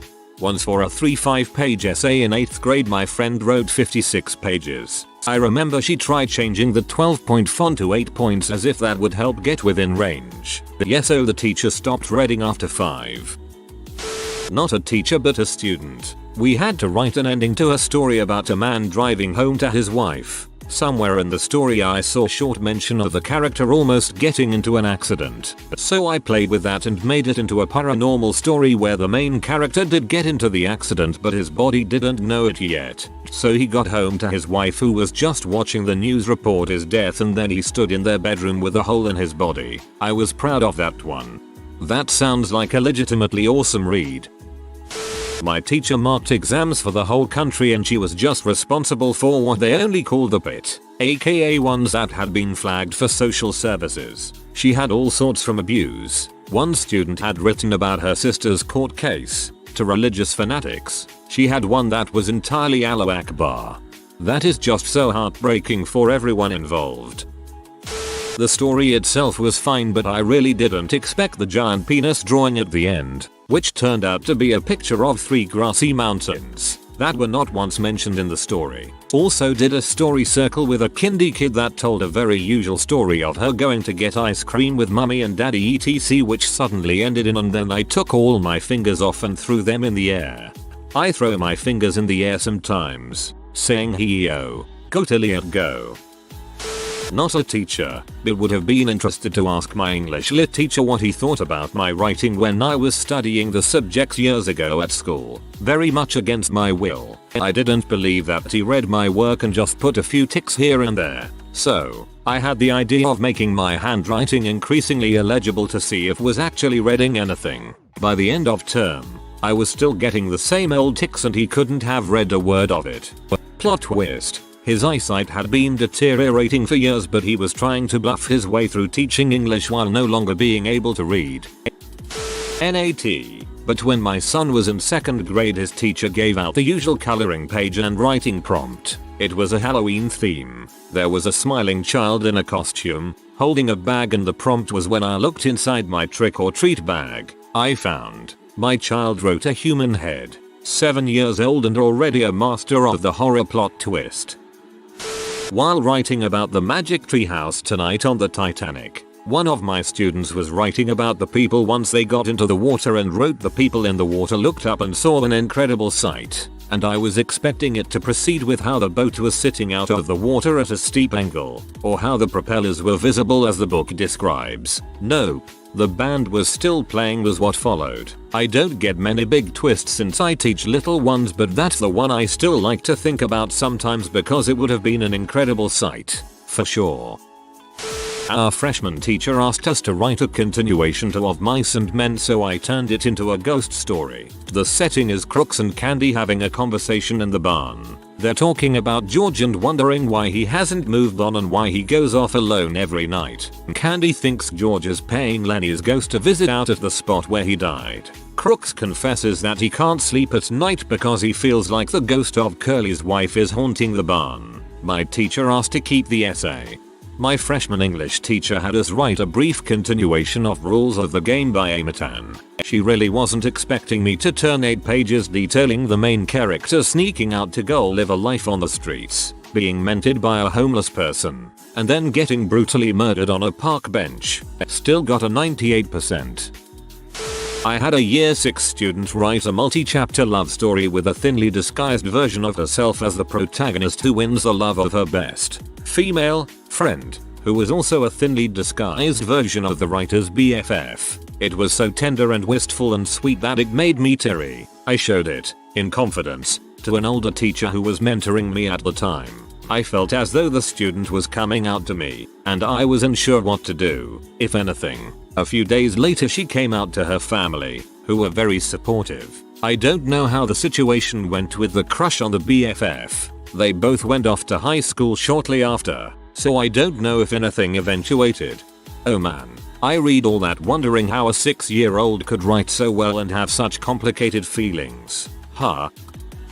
Not a teacher, but in middle school, 7th or 8th grade, for our final exam we were given a choice of essays. All the topics were extremely boring and I hated all of them, but the last one was a picture of a carnival and my mind fixated on that for some reason. We were supposed to look at the picture and write an essay on it of any kind. Obviously they were looking for something lame and family friendly and my edgy self would not let that fly. So I went full psycho and wrote a carnival of horrors type macabre tale full of screaming kids and psycho clowns. I think the end of the story had kids flying from the roller coaster into never-ending darkness, and I remember describing in graphic detail the fear that these kids had. Now this was the final exam, so we never got our papers back for final exams, just the scores. And it was highly unusual to ever receive any kind of critique on your work because we had already moved on to the next grade by the time the results were out. This is in India. Suffice to say I was shocked to hear that my old English teacher wanted to meet me. Obviously walked to her office in trepidation expecting a reprimanding for the story. Instead was met with a smile and my teacher saying that it was simultaneously the most horrifying and the best short story she had read in a while. Long story short, she ended up recommending me for essay contests and I fell in love with writing. Still super grateful for the opportunity she gave me. Could have been a real bad ending to this story. Student wrote a fairly dark short story about being stabbed and lying on her floor, bleeding out while the police came in to arrest her dad, or something like that. She wrote it with a fountain pen, it's a thing we do in my classes, and used this really weird ink. When I asked her about the ink, she said it was blood she had collected from when she was actually stabbed. She wrote the whole dang story in her own blood. Teaching English to a class of 3-year-old Thai children. One boy was particularly bright and was managing to write CVC and CVCC words. Consonant vowel consonant and consonant vowel consonant consonant words. He calls me over and says, "Look, I can write." He proceeds to write, "C, well done, U, great, N, hum, T, what does it say, teacher?" The student here. I once was assigned a really dang boring essay. Write a letter to your English friend about your summer holidays, and a friend you met. The teacher handed it back to me with an A+. The essay was how about I met a shadow demon named Mermac the Destroyer, and how about we went to shark infested waters and stole a guy's wallet. I'm a teacher, and if it was a well written story, I'd give you an A as well. Not a teacher but a former student who didn't try. It was my senior year. My body had crap on me a bit and I had my gallbladder removed my first semester in school, so I didn't try much for the rest of the year. At the same time I had gotten depressed. A lot of different things fed into it, but I had written a paper we were tasked with doing about my demons. The teacher said that we could cut in it or whatever and that there would be no consequences, so I unleashed my mind onto the paper. Instead of blowing my brains out onto it, I wrote all of my thoughts. I've since been diagnosed with chronic depression, so I like dark jokes to cope with my inability to feel true happiness longer than a few moments. The teacher broke down crying. While writing it, I broke down crying as silently as possible and then fell asleep after turning it in. So after everyone had left, she woke me up and we talked for a few minutes about it. She said that the way my mind worked was beautiful and that it was amazing to see, but that I need to distract my depressed bits so that I don't get brought down by it. So yeah, I like this one a lot. Hope you're doing well. I teach English honors and one story really stuck with me. It was written by a quiet Asian kid back in 2006. The story was told in first person and the way the atmosphere, setting, and imagery was conveyed made you feel demoralized, lonely, saddened, etc. One sentence went something like, "October wind encapsulates my body as if searching for the last trace of warmth." At this point, I began to worry that this story was sort of cry for help. But it was in the last sentence that captured the moment and twist. Despite the depressing setting, he was actually writing the slow and agonizing moments of which your inner child no longer becomes a part of you but only a memory. Pixar would like to know your location. I gave my research student a day to think of something to research with. More likely a plan to come up with. BTW, I'm a pharmacologist, and the next day she came up saying, "Professor, I read a newspaper and found one interesting thing that I want to try." I was like, "Great, what is it?" It talked about mixing vinyl with soda. I want to incorporate 2 receptor with 1 enzyme to see the outcome. I'm not gonna lie, how vinyl and soda mix can bring such an idea was twisting. When I was a teacher's aide in HS English, one of the best things I ever graded was this amazing poem about a tiny dancer, the writer's little girl, but he was 17 and didn't have any kids. The assignment was to take a popular song and write about it. I still have a copy because I legit cried when I read it. I never knew he had such depths inside him. Charlie, if you see this, you are a brilliant bastard. Because I'm old and the teacher who got this is extremely unlikely to be a Redditor, I wrote a story in 3rd, 5th grade. It was a first-person perspective story about a boy who is sent by his mother to the hardware store to pick some stuff up. The leftover money was enough to buy the last few components to a time machine he'd built, and he completed the machine soon after coming home. He went to the future, where he saw a red sky and floating buildings that would move across the city. He landed the machine on top of a building and went out exploring the wonders of the future. Interestingly, in my story, it wasn't the grand vision of a prosperous and peaceful future presented in Star Trek, but I hadn't yet started watching TNG, so my reference for the future was 80s sci-fi like The Terminator, Total Recall, or Running Man. At some point in the story, the boy came across a man assaulting a woman in an alley. He looked, and the alley was none other than that of the hardware store where he'd purchased his time machine parts. He ran in the store and got a bat and came out, fighting off the man and saving the woman. Immediately after, He saw a wanted poster on the wall with a man's picture on it. Shocking twist. The man was the boy in the future. There was a bit after about trying to find his time machine after getting to it and realizing he'd parked on one of the flying buildings. But I don't recall many specifics anymore. I'm still just shocked I came up with that story so young. I'm not that smart. What did a teacher do that made you automatically gain respect for them? I went to a small charter school for middle school. Our English literature teacher was brand new to teaching. If I remember correctly, she was only 22, which seemed old at the time. She always did her best to be so cheerful and make learning fun. But the thing that truly solidified her spot as my favorite teacher was that for every student's birthday she would give you a personalized mini notebook. It was just a simple small composition notebook, but she had filled the first couple pages telling me how much she loved having me as a student, how far she knew I would go, and other affirmations. It seems small, but as a 13-year-old who had a crappy home life, it made all the difference in how I acted the rest of the year. I've never wanted to do something for students so much. I had a physical education teacher who organized basketball, volleyball, handball and football tournaments, organized Olympic games for the local kids, and taught us dancing on weekends, on his own, just for us kids, because we lived in a remote place without many activities and things going on. He was more than a simple teacher. When I was in the first grade, my mother gave me one of many really awful haircuts. The first day back at school afterward, the kids picked on me horribly, so much that I ran out and hid. The principal found me and we went back to the classroom, and he asked me to wait outside for a minute while he talked to the class. He then walked me to his office and bought me a Coke. The next day, first thing in the morning, we had an assembly with the entire school, and he walked up on stage with his head shaved completely bald and talked about bullying and the like. Some 20 years down the road he had retired, and I ran into him at the local college. Shook his hand and said, "You probably don't remember me, but yes I do." He interrupted and said my name and the event. The man was and is a hero in my eyes. Mad respect to him. When I was a kid, we had to purchase these red punch cards to get lunch at school. Unfortunately, we didn't have that much money, so there were times where my punch card would run out and I wasn't able to eat for a while until we got enough money to repurchase another one. Why nobody in my family applied for assistance was beyond me. Full stop. I had one teacher who noticed I wasn't eating every day, and she would bring an extra sandwich and offer it to me whenever she saw that. I really didn't understand how kind that was when I was a kid, but obviously as an adult that was such an amazing gesture of kindness.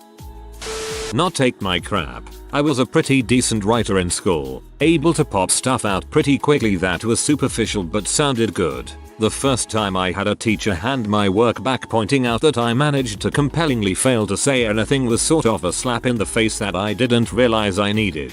Same here. I've been able to bulls my way through most English classes, but I'll never forget the professor that told me she knew I could do better and give more than I was.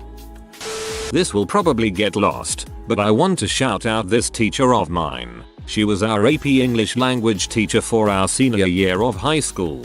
On one of the first days in her class, she explained how she went from being a kindergarten teacher to a high school senior teacher. She always saw off her cute and happy kindergarten kids, but as they grew up and they came back to visit her, a lot of them came to her troubled and dissatisfied with their lives. It made her real emotional about how people had treated these kids she loved so much, how she couldn't afford to see kids so disconnected with life, and how she didn't want them to suffer as they headed out towards college and their adult lives. So she changed curriculums and started teaching seniors. If I remember right, it always came down to sending her kids off with a smile, prepping them for the real world. I respect the heck out of her, and she'll always be one of my favorites. Truly like a mother to all her students.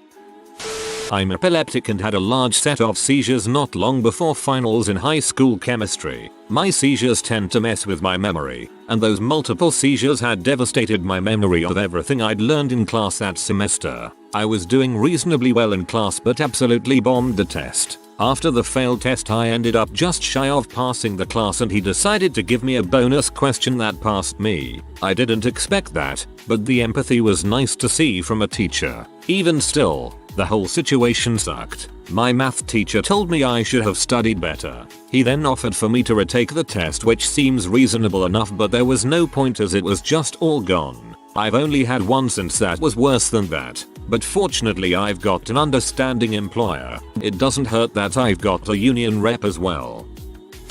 I had a professor once state that she doesn't believe in trick questions. Students trick themselves up enough without the professor helping that along. She never did put trick questions.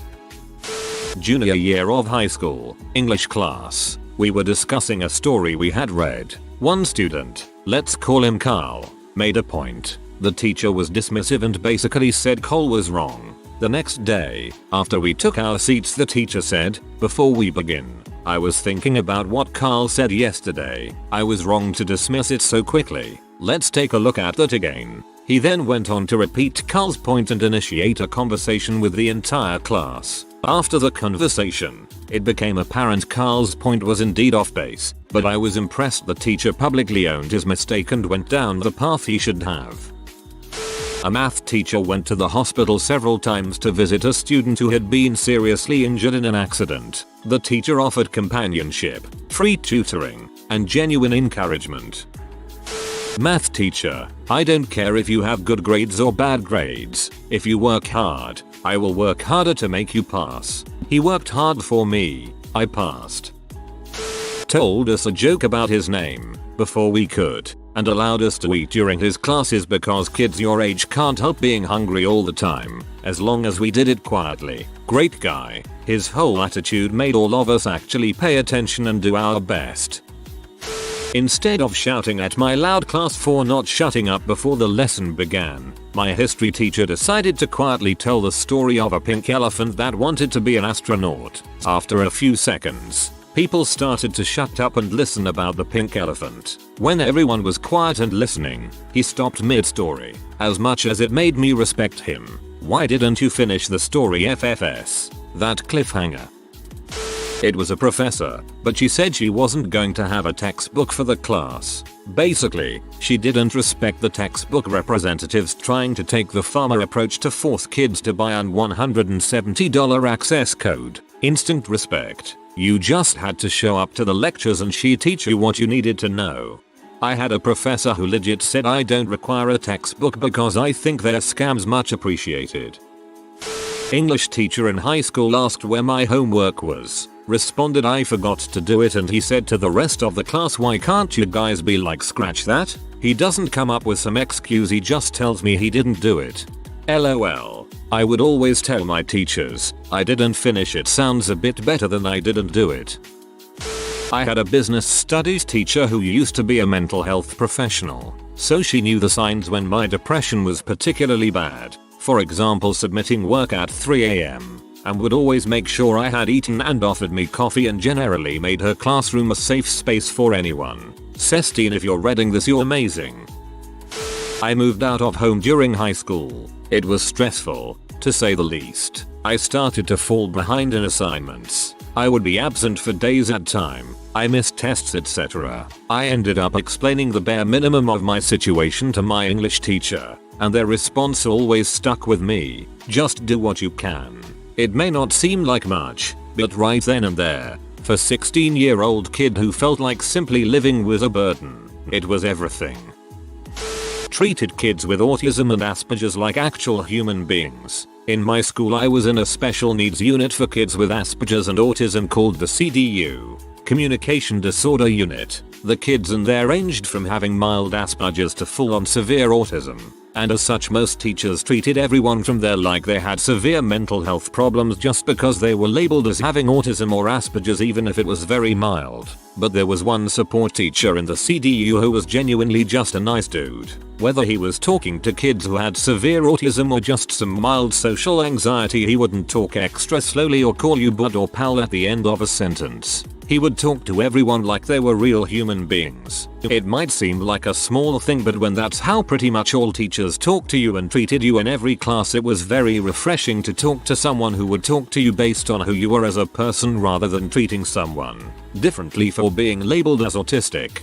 Thankfully this program didn't exist at my school. ASPEs had 504s and more severe cases had IEPs, and certain classes were done by special teachers or with an extra teacher. Nobody was made to feel stupid or less than other students. That teacher is the kind that all neurodivergent students love. My band director, he laughed with us. He talked to us like people instead of lowly teenage students. And he read to us The Power of Positive Thinking. He saw a need for it. Some of the kids were bored out of their skulls and thought it was stupid, but some of us listened. Personally, I love that he recognized a problem and took action. I've been out of high school for 30 years this year. I'm still in touch with him. He's the most influential person in my life that is not related to me, and it's because he chose to invest and do more than bare minimum as a teacher. It's really interesting how a teacher can be so influential for one student, while another student may hate them because they were bored out of their skulls. I always hope that a student can connect with at least one teacher during secondary school.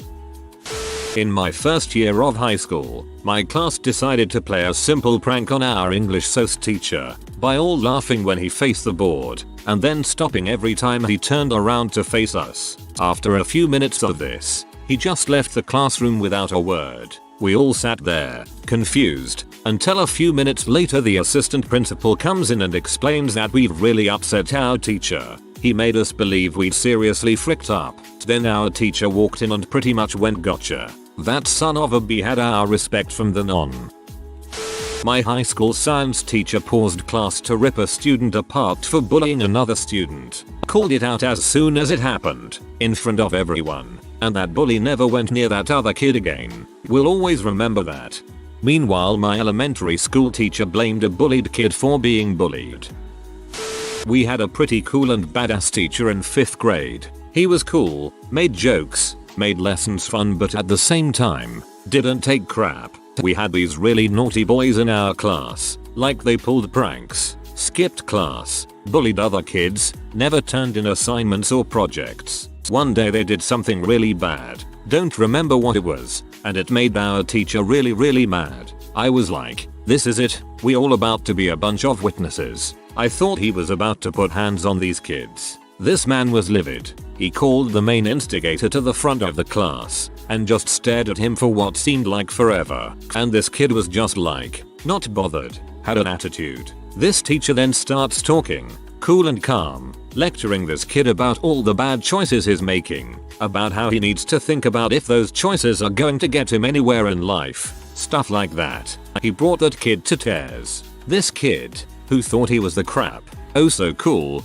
untouchable, will never have to face the music kind of kid. He stood there in tears. The teacher wasn't rude or disrespect, didn't like hit the kid or scream and shout at the kid, simply spoke to him about making better choices. Teacher said the lecture was a lesson to all of us. I just think it was so cool the way the teacher handled it. Spoke to him, all of us, in a way that made us think about our future for the first time. Make good choices.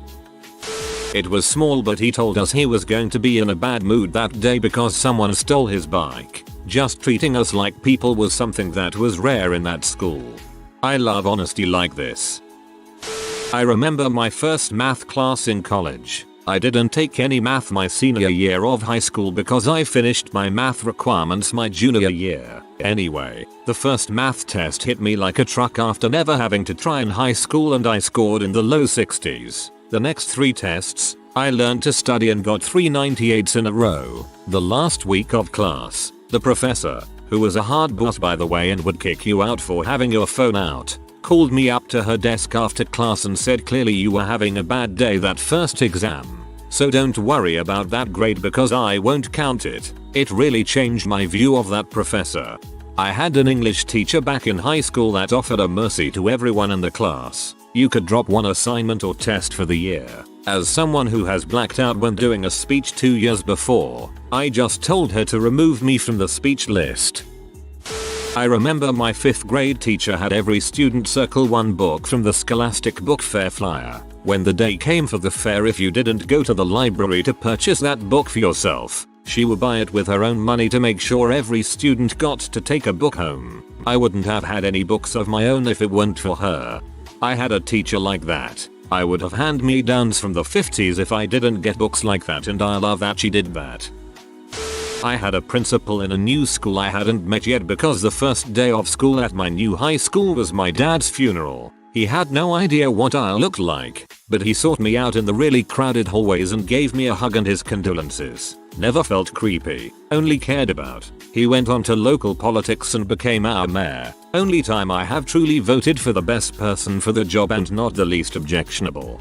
Your principal is good man. He go heaven. I had a teacher in elementary school who was prone to outbursts. He had a short fuse, at least compared to every other adult I knew at the time. For instance, when several of us in class weren't listening, he'd throw a piece of chalk against the wall to get our attention. Honestly, we just thought he was crazy. A year or maybe 2 years later, the school had a talent show, like a big one, in the gym, in front of everyone. One of my classmates was really into music and wanted to play a drum solo. Our teacher had mentioned offhand that he used to be in a band and played drums, so my classmate asked him, sort of dared, like kids often do with adults, to play a solo in front of the school. And he did. He freaking rocked it, but that's not what made me respect him. Turns out the band he played for was a very successful, and at the time quite popular rock band. He left just before they became popular, because he wanted to be a teacher.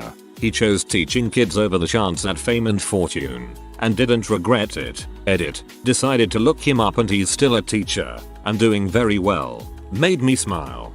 You can't post that without telling us the name of the band.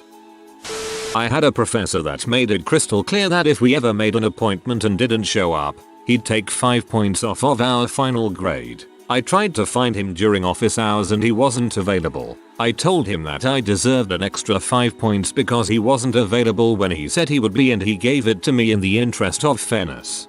People who stay true to their teachings are always great, provided that their teachings are moral. I had a professor in college who was 5 minutes late to the start of an 8 AM lecture and clearly distraught. She started by apologizing for the delay and explaining that she just got off the phone with her sister telling her that her mother just died of cancer. The remainder of her lectures for the day were cancelled, but she was going to try to keep it together enough to do ours since we were already there so early in the morning.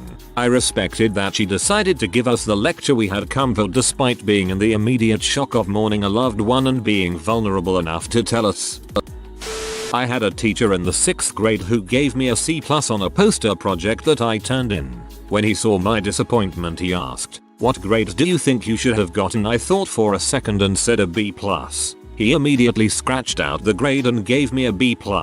Tragically, I saw in the news a few years later that he drowned while on a fishing trip.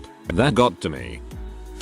Had an extremely zany teacher who taught psychology and had the last name Ward. Psycho personality, in the best way possible, to fit her name and job. Never met someone who fit their name and job description so well. Worse, she taught driver's ed too. On the side, she was the type whose zany personality was a big plus. Most of her kids loved her, but if you effed around in her class, she'd eject you from it, with extreme prejudice. She still teaches, and she teaches very well. As an aside, there was also this middle-aged woman who was basically a hall monitor and filled in any other position she could think of, as well as handing out detentions or suspensions if she caught you effing around instead of being where you were supposed to be. Small lady, absolutely no nonsense and tough as nails. She wouldn't take crap from you, but also incredibly fair overall. I realized she knew when to bend. My older 2 siblings hated her because she always caught them skipping class, smoking, or worse. I got along with her very well and never caused her any trouble. I asked her once about my little brother, and she said he was a good kid, and while she'd had to give him detention a few times, she was also proud of him because when he got into a fight, he did it for the right reasons. My little bro's a very tall, hulking guy and never hesitated to defend someone from a bully. It got him a few detentions for fighting, but apparently she made it clear she was proud of him for standing up for others nonetheless. I repeated this later to my brother, and he said she was a very good woman, very fair, and that he'd liked her for that fairness, and her sheer guts.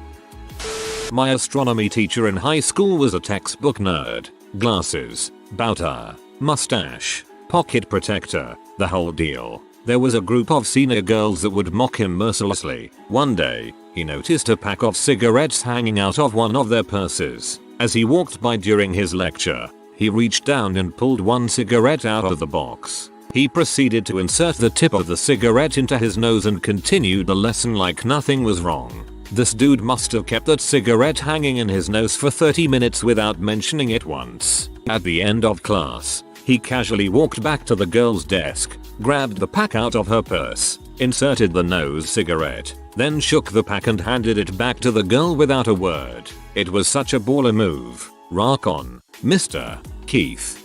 Holy crap, that's freaking hilarious. Mr. Keith is a genius.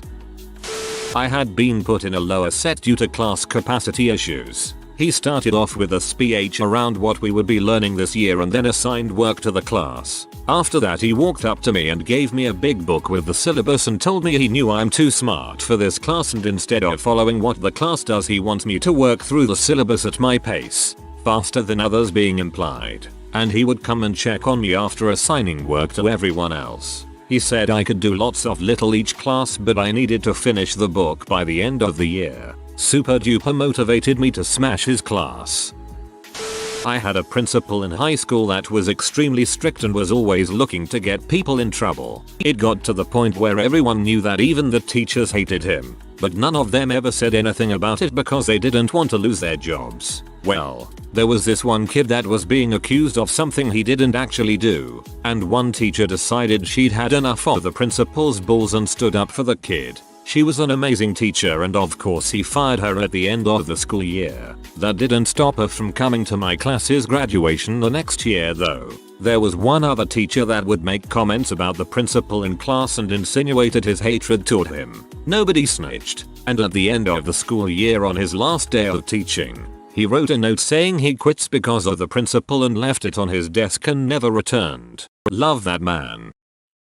Mr. D'Onofrio, who'll probably never see this. Our middle school's first lockdown drill came without warning. Like we and the teachers had gone over how to do a lockdown drill, and knew one would be coming in the next month, but the school decided authenticity would be the best for preparation. One day in 7th grade science class, the non-principal got on the PA and announced lockdown, and we all panicked but knew what to do. Mr. D'Onofrio ushered us into the coat room and told us to sit as far away from the windows as possible and be silent. He locked the door and pushed the file cabinets against it. We heard banging on the doors and first floor windows, some footsteps in the hallway. We were silent and terrified. I remember two sports ball guys standing up and holding their arms out in front of us, like we were in a car about to crash. When the banging started, the banging was just the hall monitors and the lockdown was just a drill. This was in 2007,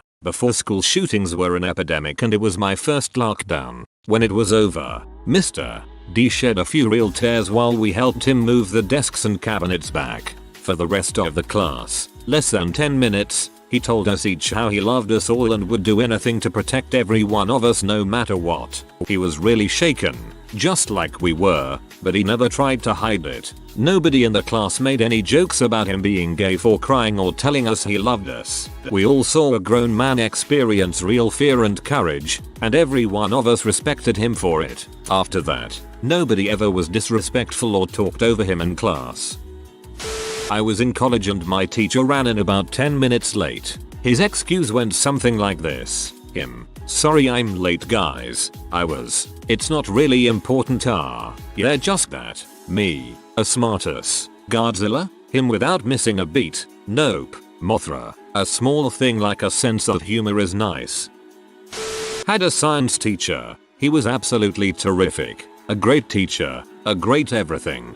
So one day his class was going on when I felt like I was getting my periods, but within a few minutes it was clear that I was getting them because of the cramps. Now I didn't want to ask him because I had to tell him, but I also needed to go to the bathroom. He noticed, said I could leave the class whenever I wanted to without me asking, and continued to teach. Still one of the best teachers I've had.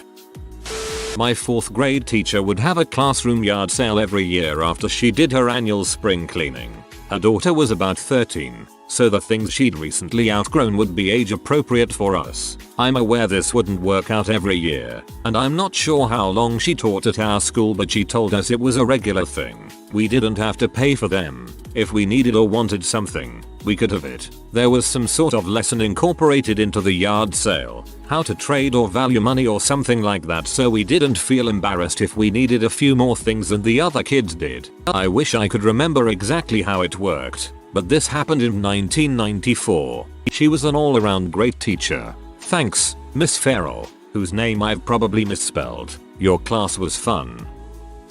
He admitted that he didn't particularly want to be a teacher but did it for a stable career. The type of guy who should have been an English PhD but didn't have the money to chase an academic career like that. He was way too good to be teaching high school English. Probably a teacher you guys deserved. My teacher was asking a student in the hallway to quiet down, as they were disrupting her class. The student proceeds to not quiet down and begins bombarding the teacher with teenage insults. The teacher, who if you can imagine is a shortish hippie lady in her late 50s. One of the nicest people I know and would always have time to help you with an assignment regardless what she was currently doing. Anyway, the student, who is still raging, starts walking away from my teacher, and the first words my teacher says to him after asking him to quiet down is, "I'm sorry. Have a good rest of your day." It took me some time to understand what she did that day. She knew that the student wasn't angry at her for asking him to be quiet. He was angry due to personal reasons and he was just lashing out. And she let the student release some of that anger towards her. And when it was done, she responded with only kindness after hearing hate for minutes. I have a solid amount of respect for almost all teachers, but for her I have the most. She taught me that kindness can only be spread through kindness. Dang. I think I have only seen 2 professors ever to have such understanding compassion. Teachers and or college board graders, what is the funniest response you got on a test when the student didn't know the answer? I graded AP exams this summer. For one essay question, I got an awesome barbecue sauce recipe from a kid in Tennessee. I've made it a couple times, and it's excellent. I was marking a final year engineering test, a nod lecturer, and instead of answering the last question, some guy drew an incredibly detailed portrait of himself serving fries at a McDonald's with the caption, "Me if I fail this." I still had to fail him, but I did feel bad about it. Some say he's serving fries till this day. It wasn't for a test, but a large portion of the class didn't do an assignment, so the teacher decided to assign a makeup assignment. He wasn't planning on assigning anything, so he asked the class for ideas. Someone said an essay about procrastination and he said, "I like that idea," and the conversation ended with that. Next class rolls around and someone turns in an essay titled "The Importance of Effective Communication" because he never actually assigned the essay.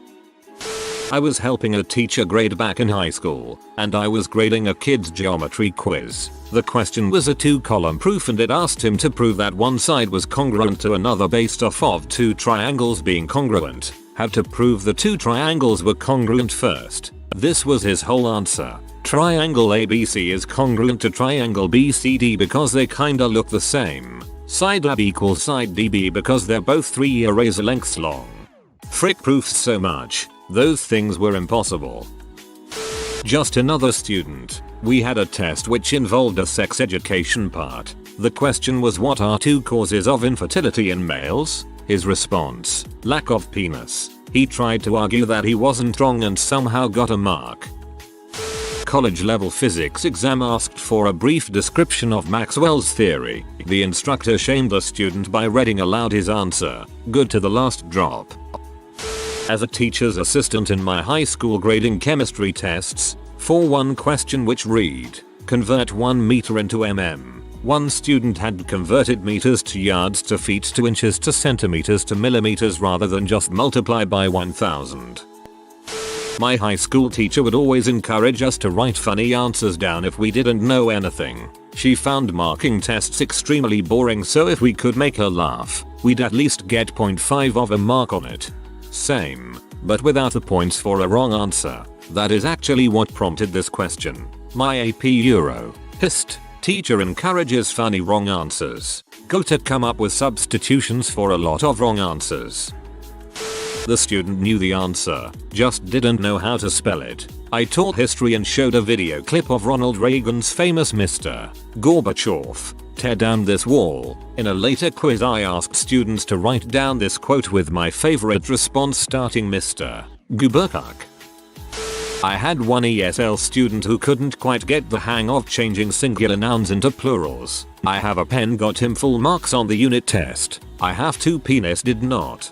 Double dong dude has really crappy grammar. It wasn't an answer, it was a proposition.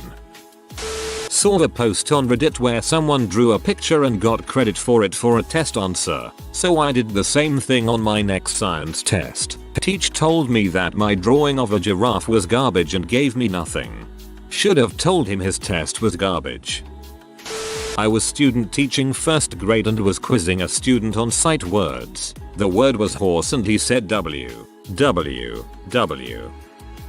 I'm a teacher that hasn't gotten any super funny answers yet, but when I was a student, my philosophy class did a group thing about a test. Our professor had told us at the start of the quarter that when we did the final, if every single person turned in the test that is blank except for a name, we would all get an A. Apparently he had made this offer to every class for years. Well, of the 20 or so of us in the class, only one person was passing. We all thought the teacher was a dong, so when it came time for the final, he passed out the test and left to go to his office. After he was gone, we all talked about it, and those of us who had bad grades said we have nothing to lose by turning in a blank paper. We are failing anyway. And then we looked at the one guy who was passing. He said I'm a philosophy major, so I just want to find out if he means it or not. Let's do it. So we all wrote down our names on our individual tests. Then we lined up and went to his office and one by one handed him our blank tests. He was shocked. We were the first class to pull it off. He made us promise not to tell anyone and he did give us all 100% on the final. I clearly did not keep my promise about not talking about it. I'm a philosophy major, so I just want to find out if he means it or not. Let's do it. Rock on, philosophy dude. One time a kid in my Latin class started sneezing out various denominations of bills when turning in his test. The total added up to $75. I think he dropped the class. Well, we know the money was green. When my wife and I were TAs in grad school, we proctored and then graded an essay exam. We had a student write, "I don't know, so here's a picture of a puppy." He then drew a beautiful picture of a puppy. It took him nearly an hour to complete it. To this day when I ask my wife a question and she doesn't know the answer, she just says, "Puppy. What is this, Tay?" because I think it may mean something different to what I am used to. Well, I'm not a grader, but I've got one. An old teacher of mine used to grade AP stats tests, and he said a student once drew an elaborate Rube Goldberg chain reaction type thing across 2 pages for a short answer. Meanwhile, every other student is internally panicking at what calculations require 2 pages.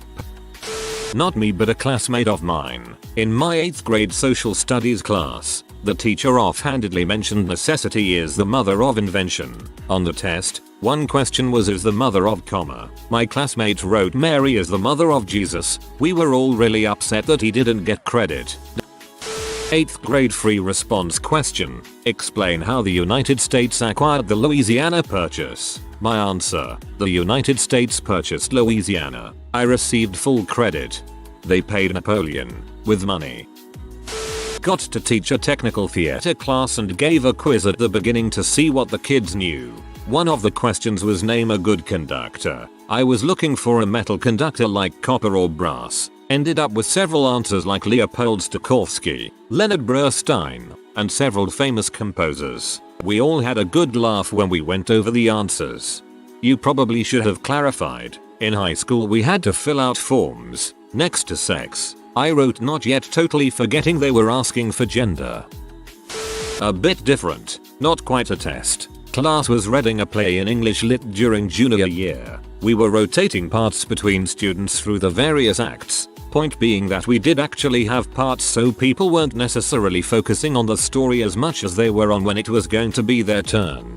Some girl's line comes up and her character is mentally handicapped. The line read makes horse sounds. She started to neigh. I don't know about credit, but we all had a good laugh. I hated that crap. It would become my character's line and I'd be 38 chapters ahead and no idea where the rest of the class was because they read too dang slow. Not me, but on a sample essay I read for AP World History they were listing evidence for a question related to American Indians. One kid wiped his blood on the exam sheet and wrote this is a blood sacrifice to the sun god of the Incas. Sadly he didn't get credit.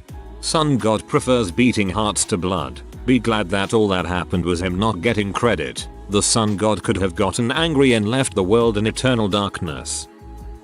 Not a teacher, but in German secondary school and chemistry a student didn't know the answer for a question and wrote KP on the paper. KP is short for Keen Plan, which basically means no clue. The teacher thugs it stands for Kochpunkt, which means boiling point, and it was the correct answer and she even got full credits on that one.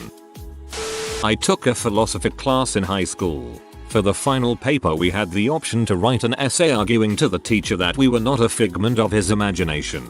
I decided to do the opposite. I wrote a whole essay about how I was a figment of my teacher's imagination. I ended up with a B in the course. That was the only assignment I handed in for the entire course.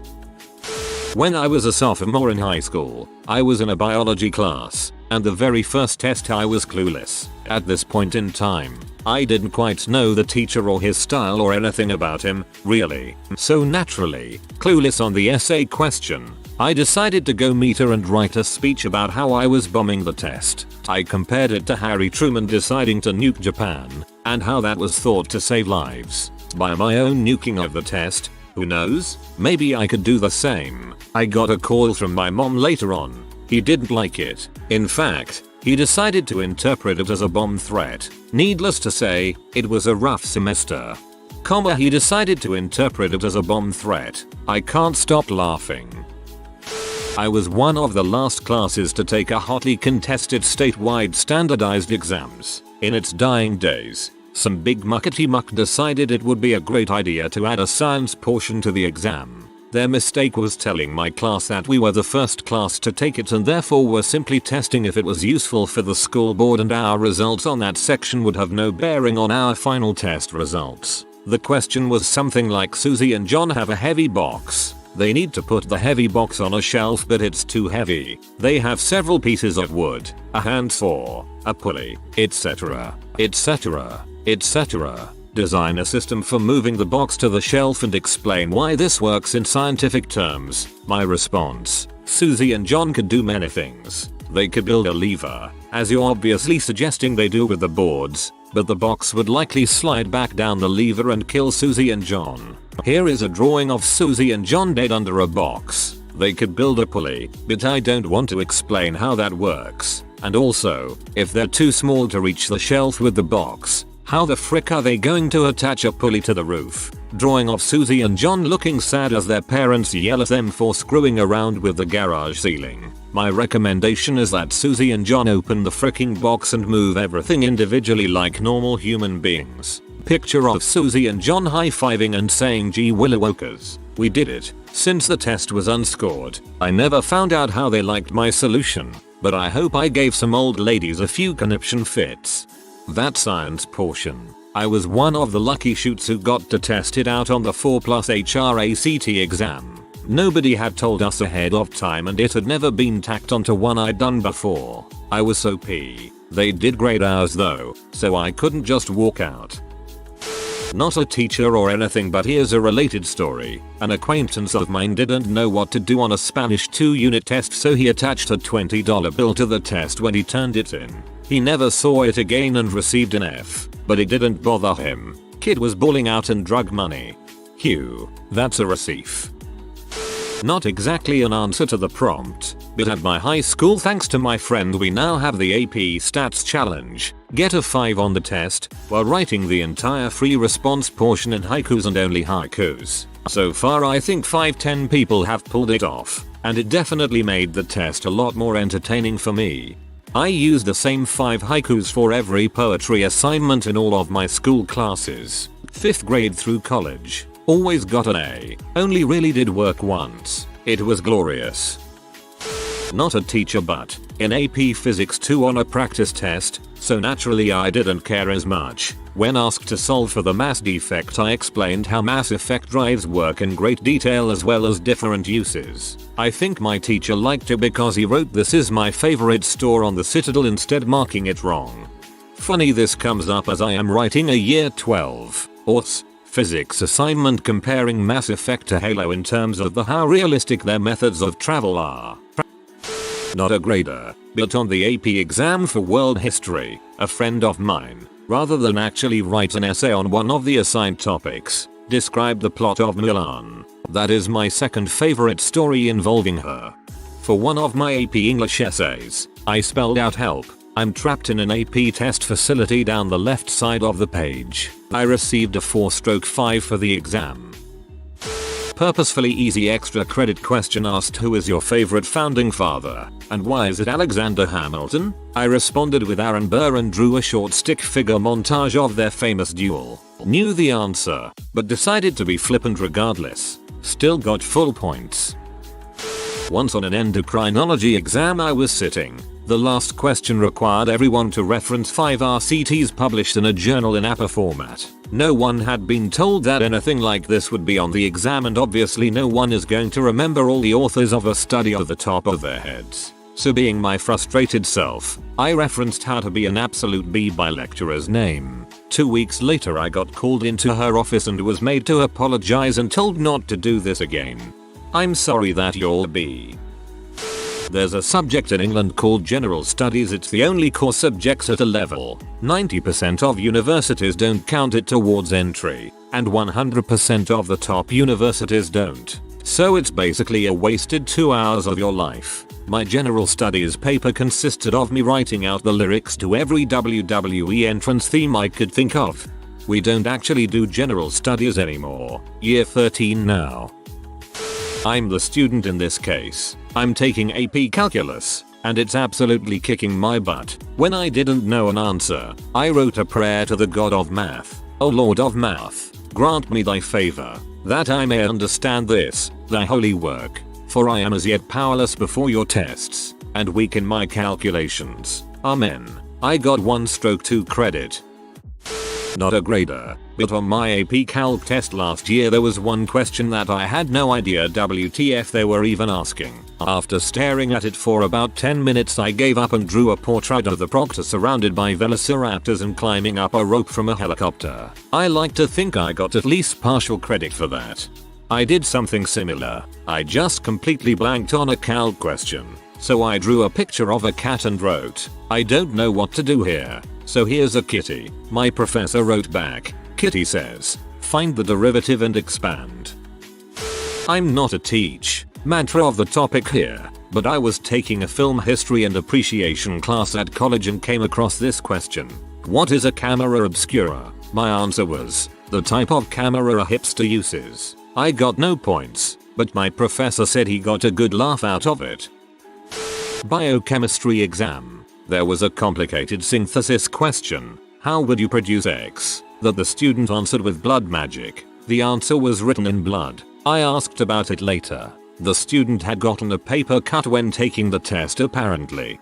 I have never had a paper cut that bled.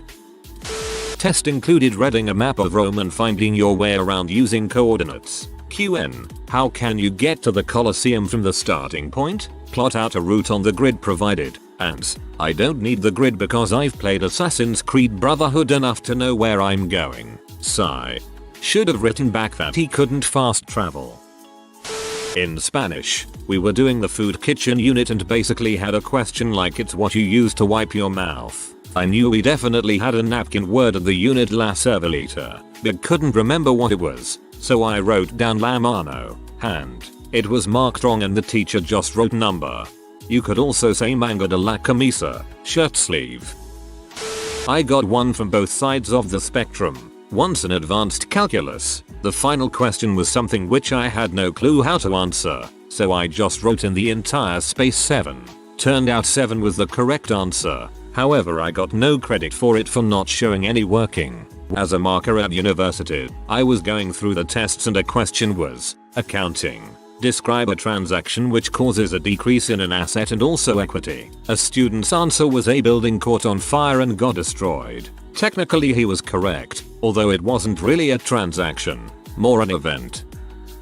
I used to compete in academic decathlon in HS, and my teacher advisor was almost always selected to grade the prompted essays for the event itself. She explained to us that one year, about 2 years before I joined the team, they got an essay in Spanish. Now there were no rules at the time about in what language your essay could be written, and the other graders were at a loss. My teacher minored in Spanish and routinely spoke it fluently, so she volunteered to translate it for the graders. Instead of an essay about westward expansion during the 19th century or whatever that year's prompt was, the kid had written a 4-page essay about hooking up with various fake celebrities over his summer vacation. Needless to say, he did not score well on that portion of the event.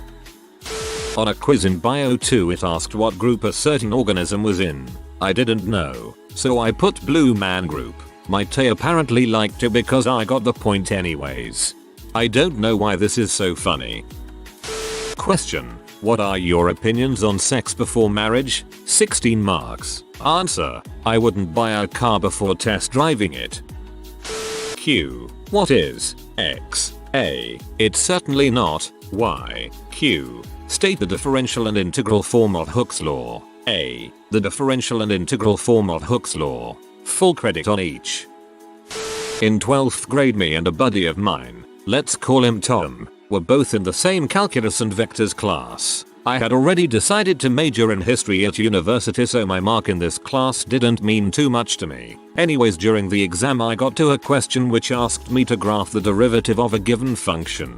Not knowing what it was, I simply drew a kitty cat face on the graph, cause frick it, and moved on. About 10 minutes later, Tom, who was sitting beside me, discreetly gets my attention and I see he's stuck on that same problem and hoping I'll help him out. Chuckling to myself, I turn to the question on my exam and move it over slightly. Seeing what I had done, Tom shook his head, quietly whispered frick it, and did the same thing. Suffice to say, our teacher was less than happy with us after the exam. I'm a student too, but I generally like to answer a question with a narrative sentence based around the word or question I was asked. Recently there was a test I took with vocabulary on it, and one of the words was anagnorisis. Now, I had forgotten what the answer to it was at the time, so instead I answered Anna was ignored by a girl named Isis. I have no idea why Anna was ignored by Isis. Anna was a pretty upstanding girl with plenty of friends and a nice personality. Isis was probably just being her usual B-self. Not sure how my teacher responded. I'll find out tomorrow. But yeah, that's generally how I go about answering those kinds of questions. Back in the 3rd grade, I had a 2-part written question on a science test. Part 1. If you had to change the gas nitrogen to a liquid, how would you do it? My answer: I would change it to a liquid. Part 2. Explain what would happen. My answer: it will change to a liquid. Funny thing is, I actually got full credit. My teacher wrote something like, I can't say that this is what I was looking for, but I can't say that it's wrong either. K-12 teachers of Reddit. What is a story of a student you had who went on to surprise you with how much they later succeeded or failed in life? Johnny Depp went to my high school, way before I did, but the chemistry teacher was the same guy, but much older by the time I got there. He'd always tell us how Johnny was always skipping school, didn't do well academically, and played guitar in the halls. His mom was supposedly always being called.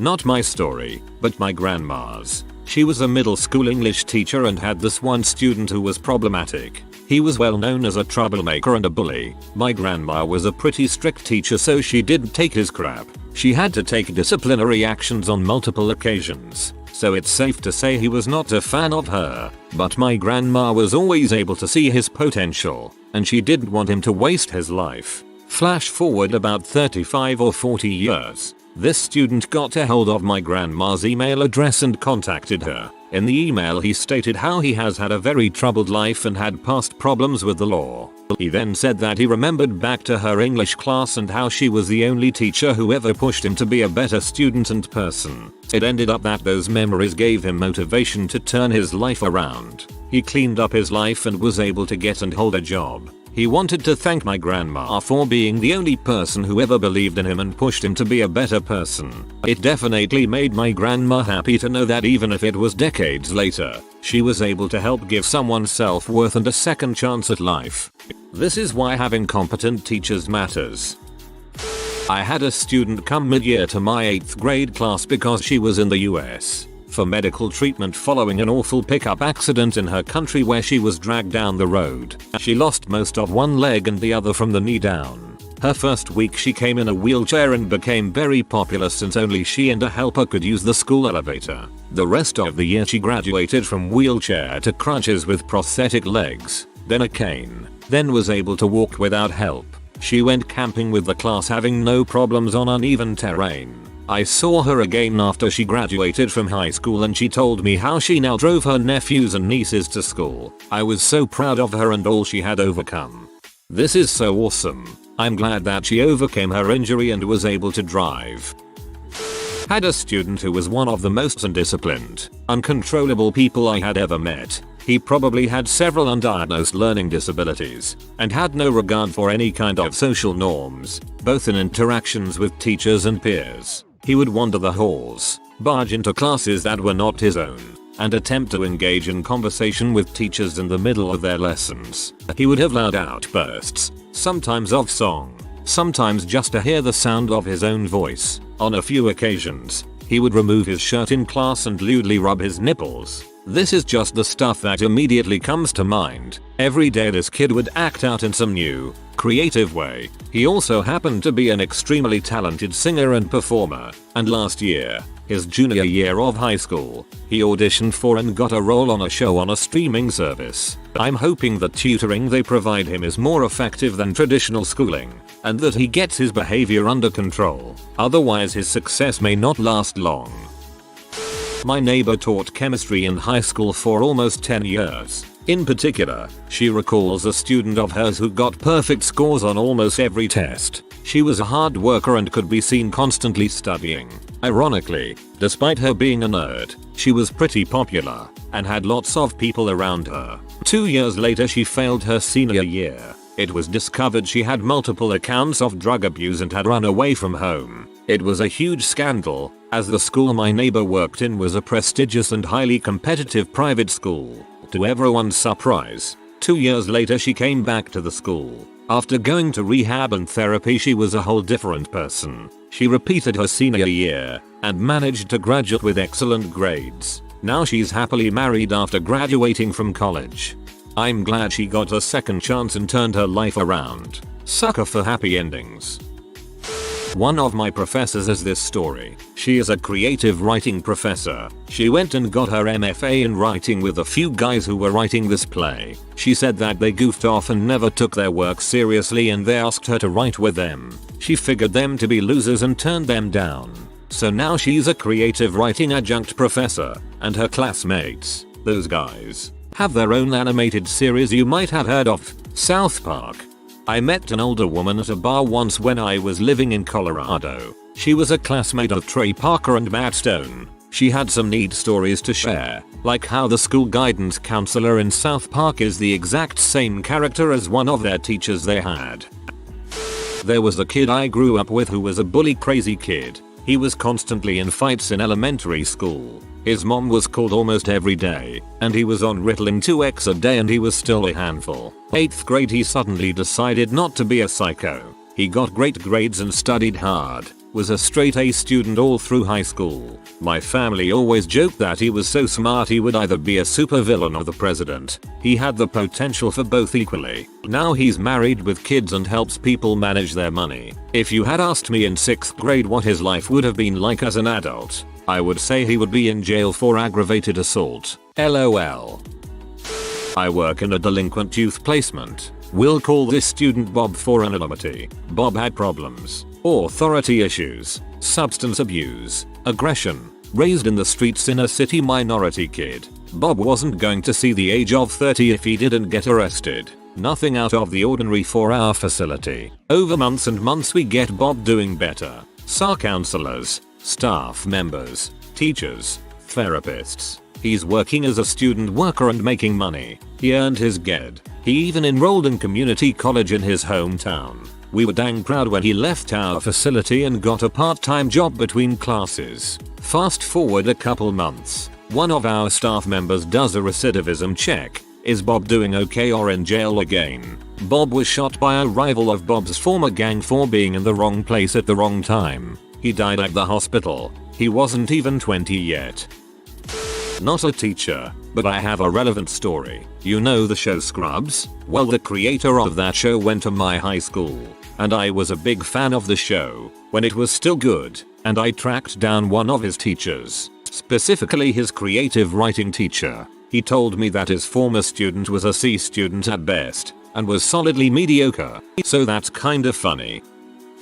Not a teacher, but went to school with a guy that had a 100% average because his mom baked cookies and did other things for the teachers, and if he got anything less than 100 she would complain about it to the profs. She also had him listed for several learning disabilities, which he didn't have, just so he could take like 2 weeks to write a 1-hour test. Obviously went home and cheated. He was on some special education plan that let him take all that time.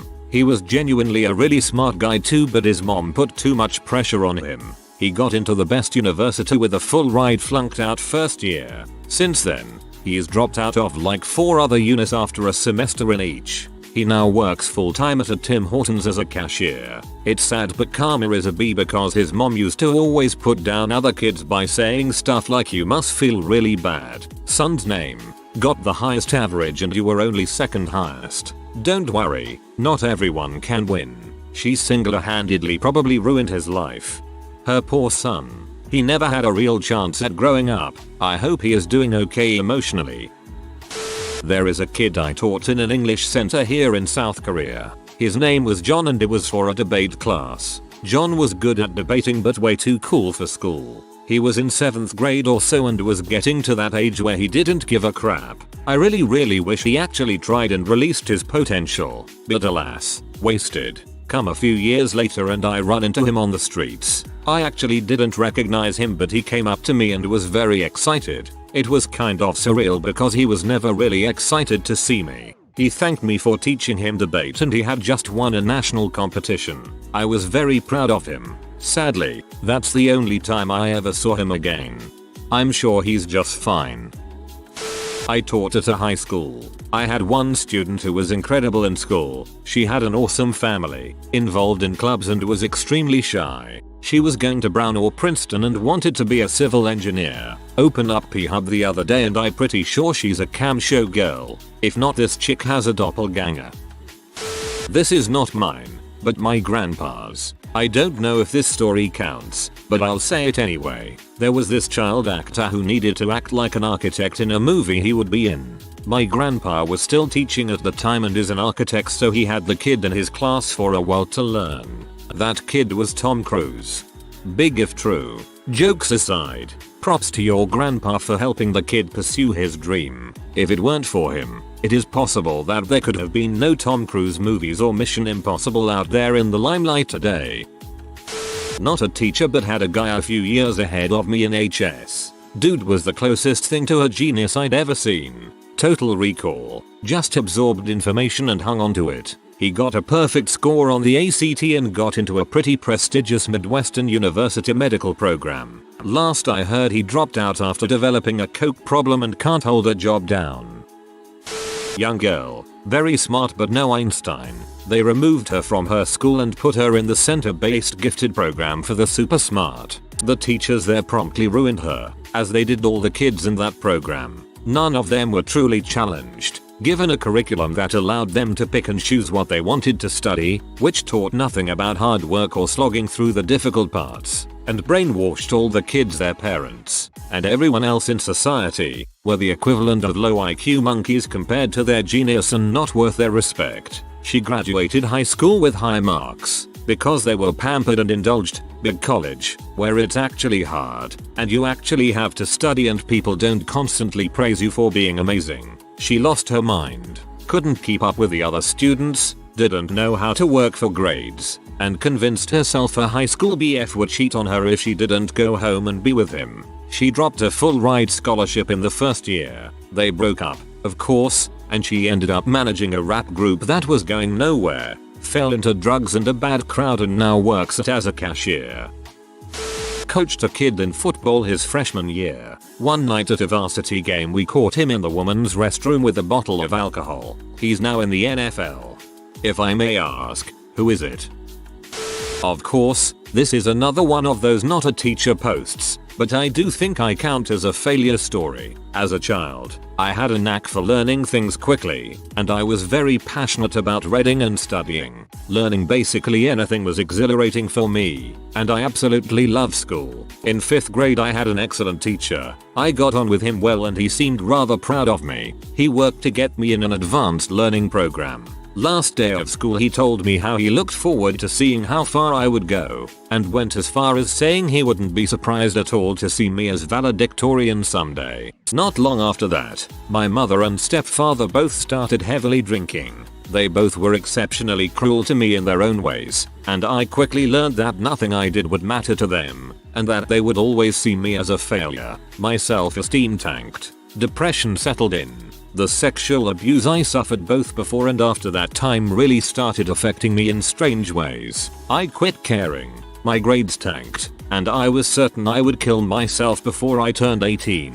So why bother? I went from an honors student to barely trying in a matter of a year or two. My sibling is 7 years younger than me, and they had the same teacher mentioned before for 6th grade homeroom. I was heavily baked 24/7 at this point in my life as a means to cope with my various problems, including then undiagnosed bipolar, and I happened to run into that teacher at my sibling's band concert. He's a smart enough man to know a stoner when he sees one, and I will never forget the look on his face when our eyes met. He looked so disappointed in me, almost crestfallen. I don't even know how to describe it, but I just knew that he knew I was basically white trash at this stage in my life. He looked so sad. He is such a kind man and I knew he genuinely believed in me and expected me to go far. Sometimes I want to find his email, share my story of abuse and mental illness, tell him how my situation and lack of mental health care swallowed me whole, try to explain to him how his star pupil could be beaten down so far. I can't imagine this will reach anyone so late in the thread,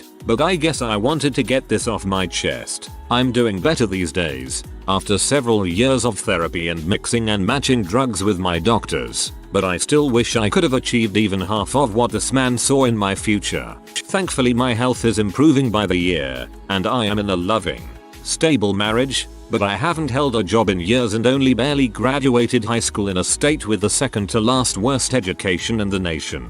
I do hope I can manage to go back to school and make something of the shambles my life became, and it's looking more likely as I stabilize. But that look, it'll really stick with me. Maybe someday I'll have a science degree and can find him and show him how I turned my life around. Maybe. If he was a good teacher, he understands circumstances. He knows something was happening in your life, and that's what he was heartbroken about. Not you. You're still everything he ever saw in you.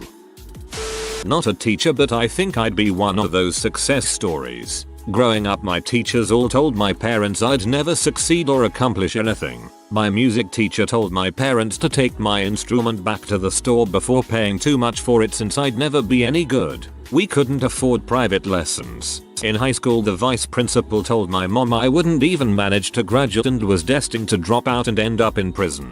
I did graduate on time, and now I'm a prosecutor. I have no criminal record, except one minor speeding ticket. Have lived on 2 different continents, speak several languages, and am a soloist in a local orchestra. To those rare teachers who believed in me, thank you. To this day I have constant feelings of inadequacy and I'm convinced I'm going to fail everything any second. But thanks to a few people urging me on, I dare to try. To those teachers and everyone else who said I'd never succeed, frick you. You tried to destroy me and nearly succeeded. Thanks to you I spent years afraid to even talk, let alone try to do things I wanted to do. I'm happy I finally stopped letting my fears control me. Wish I could claim it, but a retired colleague of mine taught some guy who only seems to come out and sing at Christmas, but all his albums go platinum.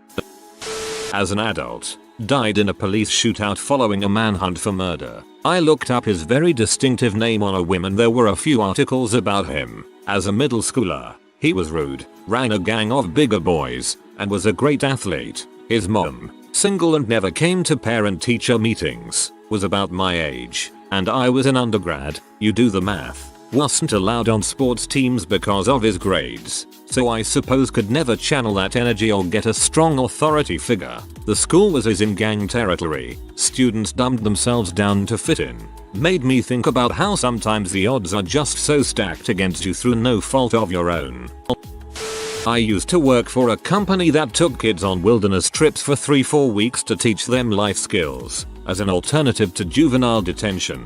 Overall positive experience, and I really think the organization turned some kids' lives around. However, one course I instructed was the worst. Terribly behaved kids, terrible instructor team, terrible weather events. At the end, I kinda feared that the kids left worse off than they arrived. 4 months later, I was in the same area finishing another course that was 100% more successful. I was meeting with the local probation officer when one of the kids from the terrible course stopped in to see her unannounced. He needed her to sign papers because that was the day he was getting off probation. I cried on the way home, knowing that he made that happen on his own because he's a good kid, and that the course I instructed didn't frick him up. But I know that not all the students had his success. I knew this girl, good grades and both parents were doctors, who during her senior year was purchasing drugs from 2 friends and they asked her to drive them to beat a kid with a crowbar because he stole some weed from them. She did and they got caught and the 2 girls who were in the car during the beating got 8 years. Might be not fit in here, but when my dad was young he was told by one of his teachers that he wasn't smart enough to do anything but drive a dump truck. He now has a PhD in chemical engineering and does research for and with companies all over the world. I'm very proud of my dad. I think it was my great-great-grandfather on my father's side. He was the headmaster in a school in now Poland, back then Germany. He kicked this one student out of his school for document forgery. I think report cards. Anyway, forward a couple of decades and that student, Oskar Schindler, saves 1.200 Jews from the Nazis.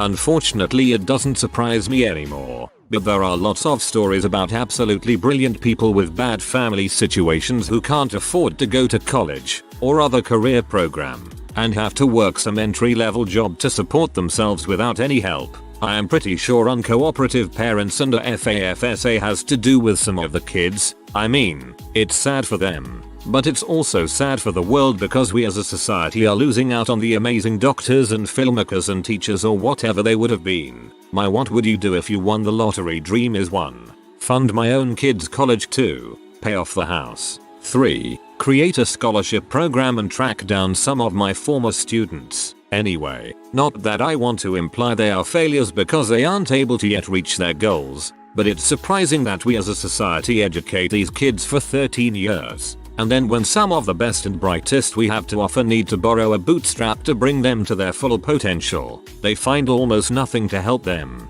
And we are fine with geniuses escaping abuse and sweeping the floor at the grocery store. Because reasons, I guess. Let me tell you from experience, the FAFSA will completely and utterly frick over your college prospects if you don't have a good family situation.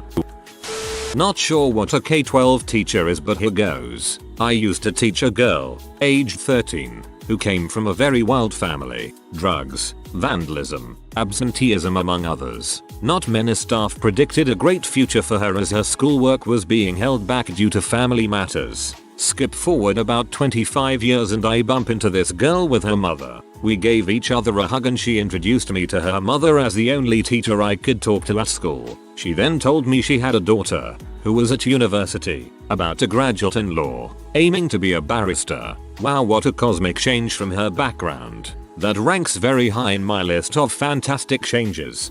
Teacher anytime before university level. I have a kiddo right now who surprises me every day. He doesn't drop out of school. Keep on trucking. I'm pulling for you.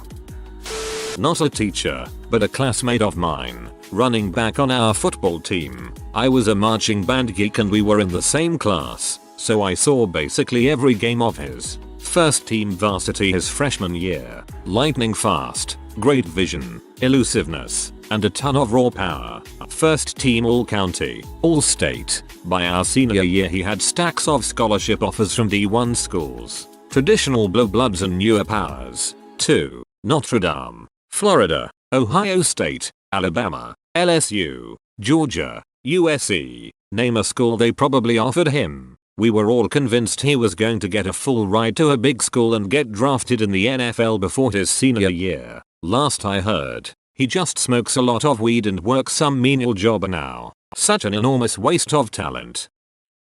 Not a teacher but a guy my dad went to school with. This guy was a stellar student. He had a hyper-ambitious and ruthless streak even from the youngest age. He had a gift for ingratiating himself with authority figures. Also being from a very rich family, people were speculating about him as being a future president of Vietnam. This was in Saigon, South Vietnam before 1975. Fast forward many years later, he is a refugee in Australia rising through the ranks of the Australian Labour Party, equivalent to the Democrats in the US, and the power brokers have huge ambitions for him. They had plans in making him a member of the upper house in NSW Parliament, state level senator, and eventually making him federal senator, national level senator. But he decided to have his political opponent assassinated. Today he sits in a prison called Supermax and is marked never to be released on his files.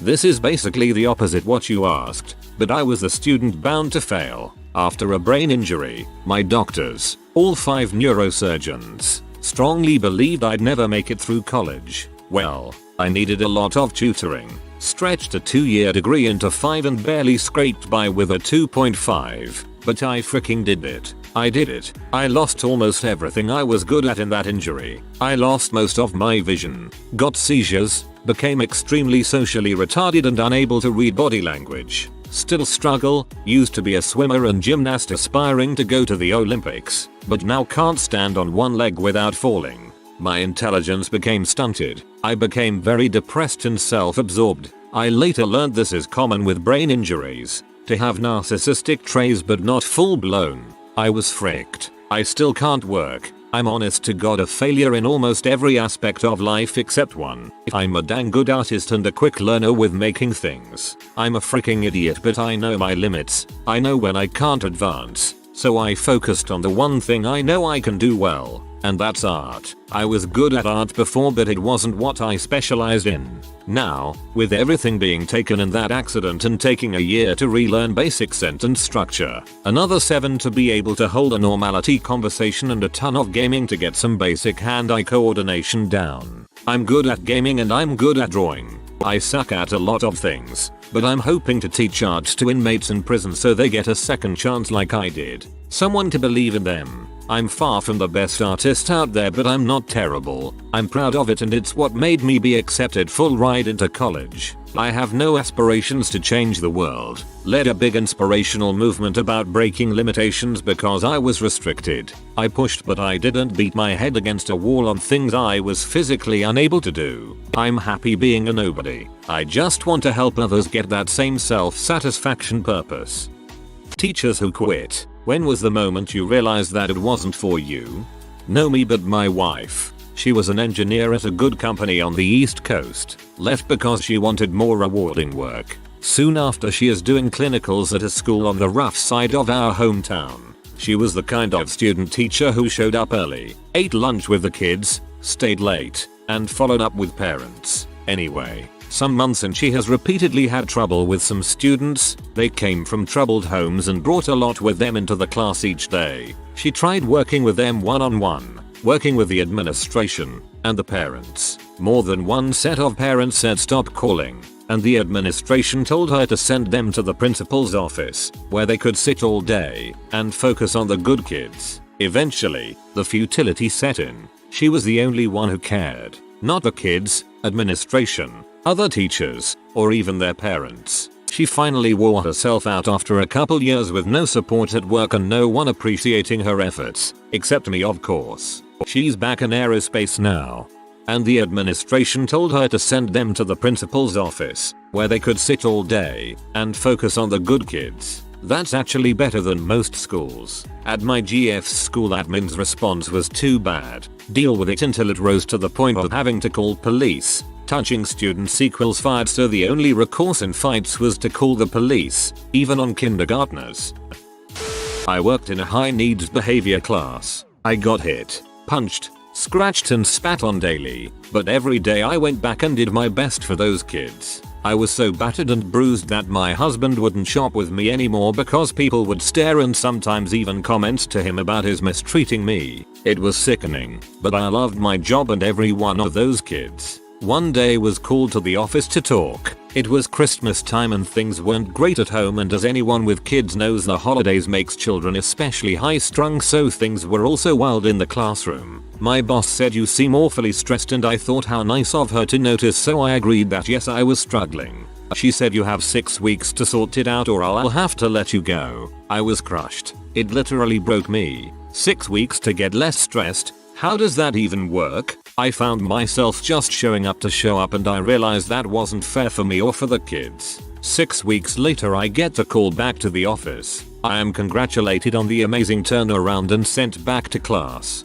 I was baffled. I was more upset and stressed than ever, and they congratulate me? More and more I showed up to work just for the paycheck.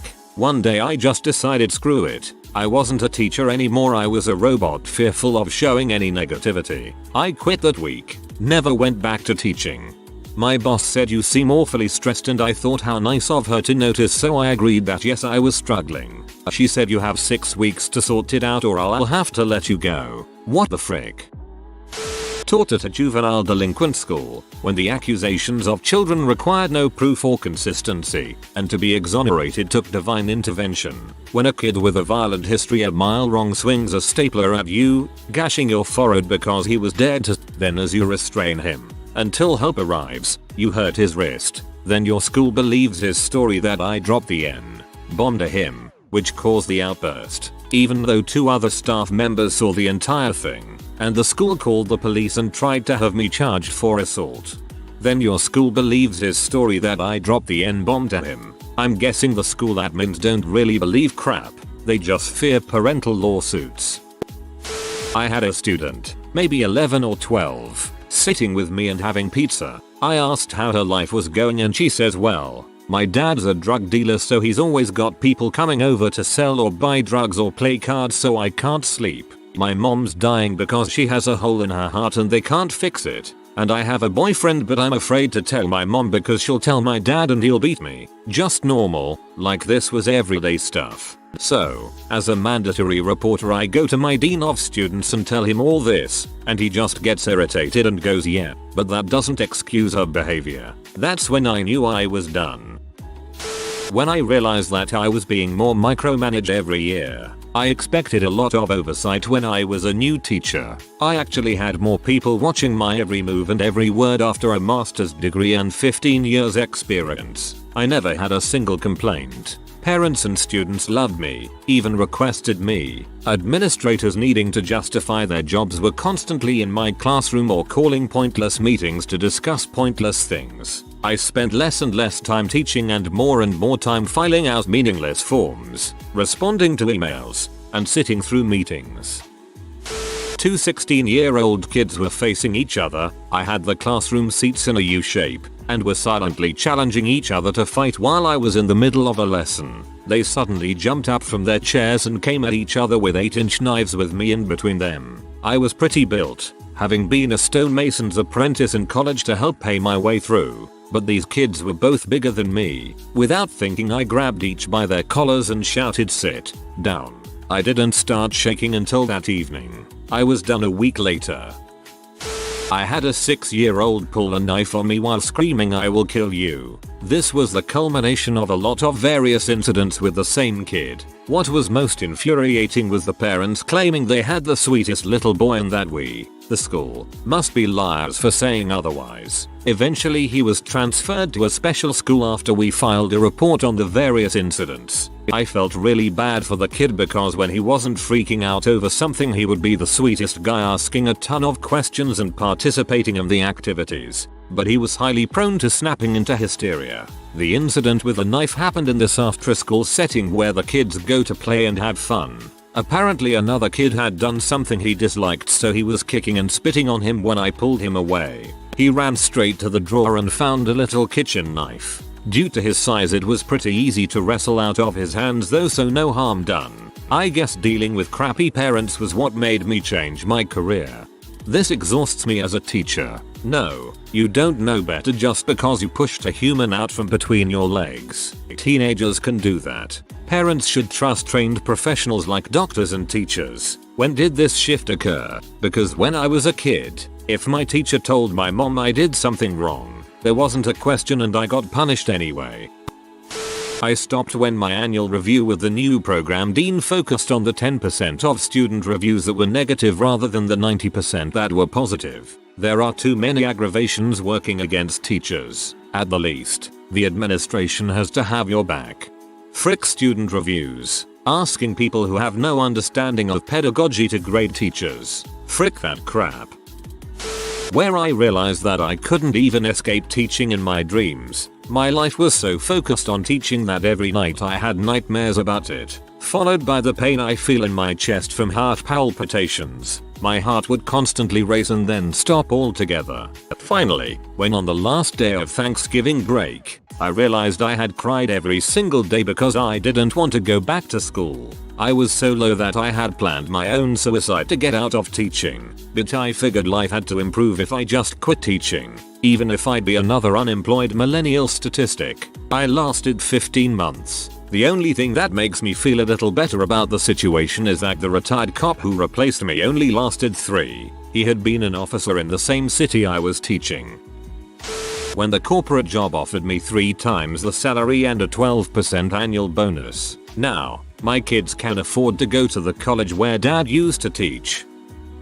There wasn't one defining moment that made me decide to quit. But after the decision was made, there was a moment that solidified it. There was this kid. To say he wasn't bright is an understatement. He probably should have been diagnosed at some point as special education, but never was. He was also an butthole. I taught 8th grade math, and he literally couldn't even multiply. So I would give him the same tests I gave my special education students. He'd usually fail anyway, but not as bad. Anyhow, he never figured out he was given a different test. When I made the different versions, they were essentially the same questions, just with much easier numbers to work with. Well, one day, I was grading his test, and he missed every single question.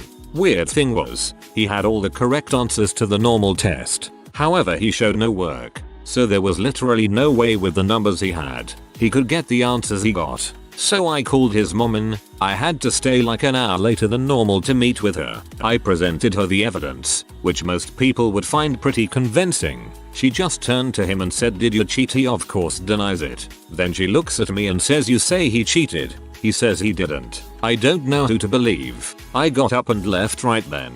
Parents are the reason most teachers leave the profession. They tend to make the teacher the enemy quite often. Plus, they don't want to acknowledge that their child can be a little crap. First, I'll tell you the moments when I nearly quit. When a kid with serious mental health issues stabbed another kid with a pencil and I was told to just keep a better eye on him. When a parent complained about me but I wasn't told the nature of the complaint. Just reprimand it. Generally, when 16-year-old boys hit on me and I actually considered going out drinking with them because I had no social life. But the moment, looking back, was when I was hospitalized with exhaustion, and my amazing boyfriend, who had been coming over, marking tests and proofing papers every evening for months, lay down on the cold hard hospital floor and slept beside me in case I was upset overnight. I realized that I wanted a life with him, not a dull existence where I poured all of myself into my job and had nothing left for us. I loved teaching but it wanted all of me. Dawn till midnight, 7 days a week prepping, marking, planning. I quit. I got a better job. I married that amazing guy and we have an amazing daughter. On weekends we go to the park and play. What an important moment for you. When I tried to have a conversation about literature with the head of my department and got a blank stare in return. I taught English, doing my PhD now and am surrounded by faculty and students who are significantly more engaged. That reminds me of the time one of my friends from high school had an intense discussion with her teacher for giving the entire class zeros on a quiz because there wasn't enough time to take it. He was also the math department head. So many things. Figured I got paid $9 per hour to handle special needs and the future of our country and other teachers didn't have it that much better. Watched an entire class plagiarize an easy essay because they couldn't fathom how to write something original. Turned in a girl for skipping class only to have to write a police report on why I didn't call her a stupid bee and hit her. She never got punished for that. Observed a kid who I knew had to be a psychopath convince a freshman to steal a phone. Freshman got caught and 10 days in juvie. Psychopath walked free. You're gonna have to pay teachers a lot more to deal with that crap. Getting just above minimum wage for teaching is bad enough. Having to handle special needs on top of that is unfathomable.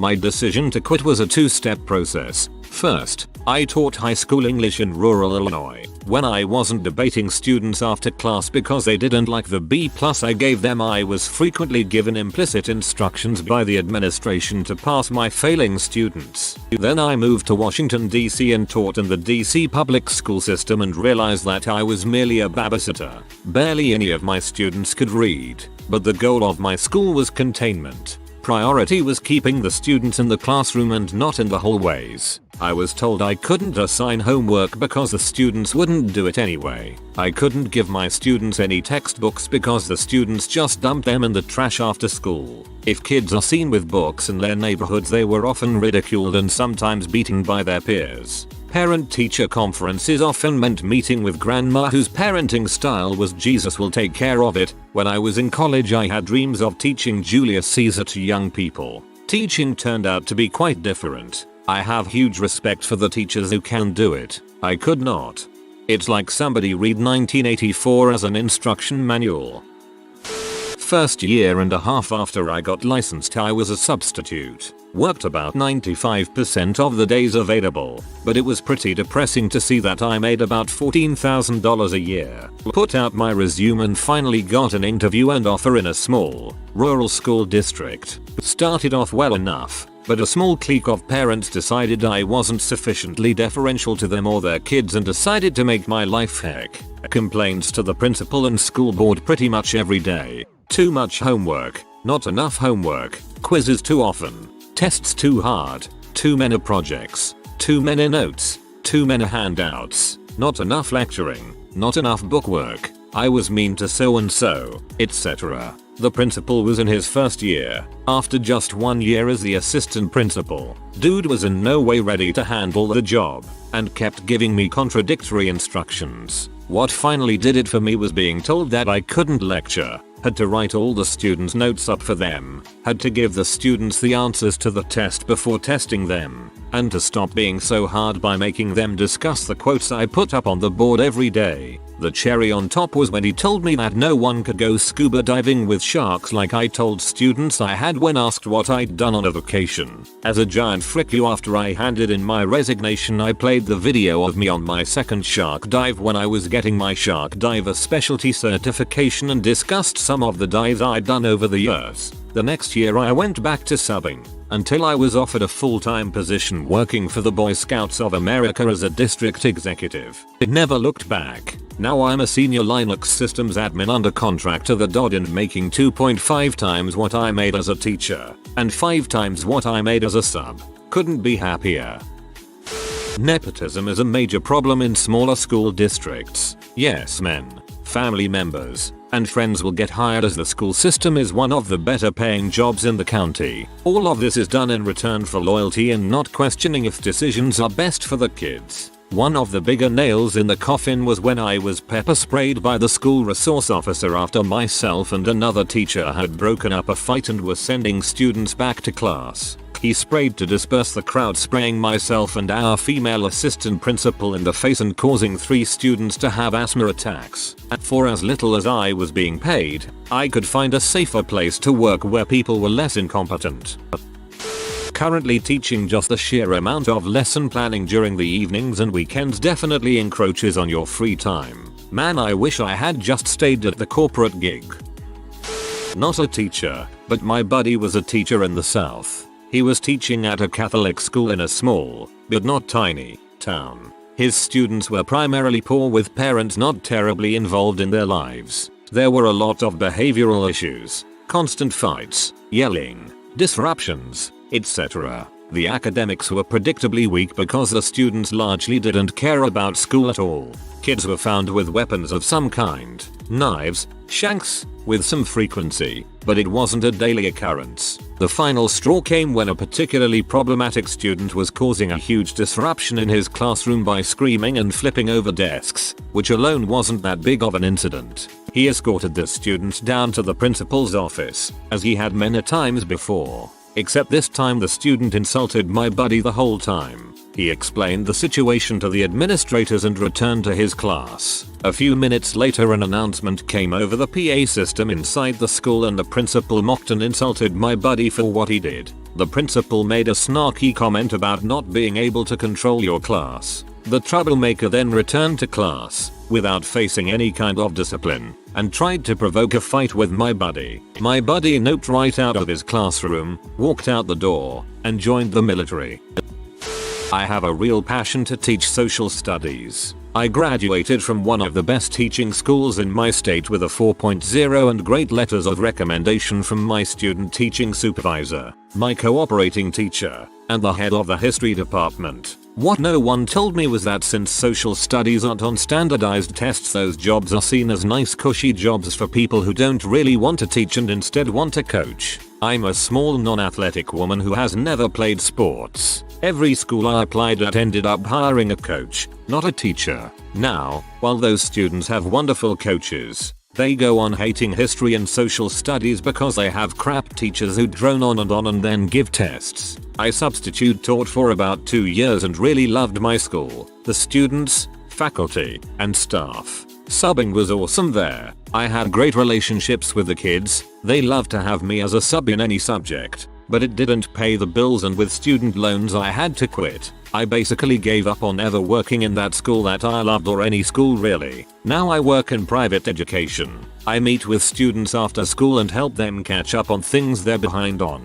It's solid pay and great benefits, but I really miss being in a classroom. Edit. Most every school, thankfully, tends to have at least one really awesome social studies teacher. I'm really happy so many of you had a positive experience. I myself had one teacher like that in 12 years. She inspired my course of study. Dang. I'm in college now, undergrad, and I want to teach social studies. It's what I'm passionate about, but I was already on the fence since it seems like the greatest need for teachers is in primary education and math science. I don't have loans, which is a blessing, but this whole thread has really been bad for my aspirations. When I tested the reading level of a 19-year-old girl, and it registered at first grade, since she was on FRL and English language services, she would ding the school in 2 at-risk categories for our graduation rate. I told the administration this girl is illiterate in English. We know this as a fact. She cannot graduate. No ifs, ands, or buts. Smash cut to 3 weeks later as she's walking across the stage in a cap and gown to receive a diploma she can't read. Sad. At that point, I knew my job wasn't serving at-risk youths, it was playing a numbers game to bilk taxpayer money to prop up a failing system.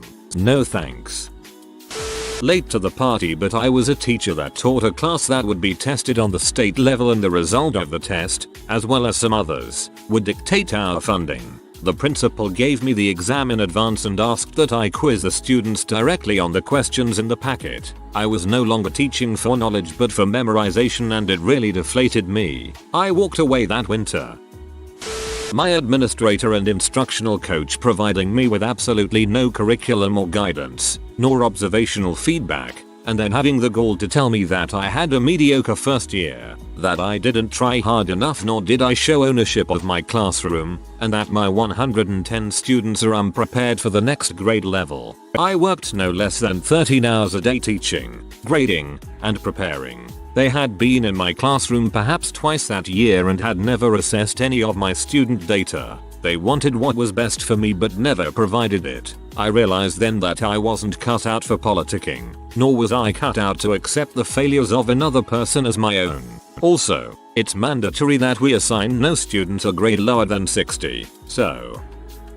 In a meeting with other English teachers, an admin said, 6th grade will no longer be reading novels. It's not statistically proven to improve test scores. If reading doesn't improve testing, your testing is wrong. They love to find one study, dismiss the quality of it, and then paint everything with that brush. So a while back I was a permanent sub for a German teacher in the area I lived. She went on maternity leave, and in this German class I'd also talk about geography and whatnot. So anyway, near the end of the school year, I was talking about how Berlin. Wait. Berlin's in Germany. I thought it was in Europe. It was at that moment that I realized I failed as a teacher. It was at that moment that I realized I failed as a teacher. That's not being fair to yourself. I lived in Switzerland for a year before I realized that Zurich was not the capital of Switzerland, and I learned that Canberra is the capital of Australia on the flight over there. Some people are just bad at geography. Doesn't mean you failed as a teacher. I taught high school for 14 years, and I really enjoyed teaching the students. I got good at it, and I figured out how to have a productive, enjoyable classroom most of the time. I quit because it became a routine. The same things every year. The fun of learning the students didn't continue to counterbalance the committees, the backstabbing fellow teachers, the hours of evening work, and the unappreciative administration. Administrators, talk to your teachers often, and give them constructive feedback. We need to feel like our efforts are noticed and appreciated.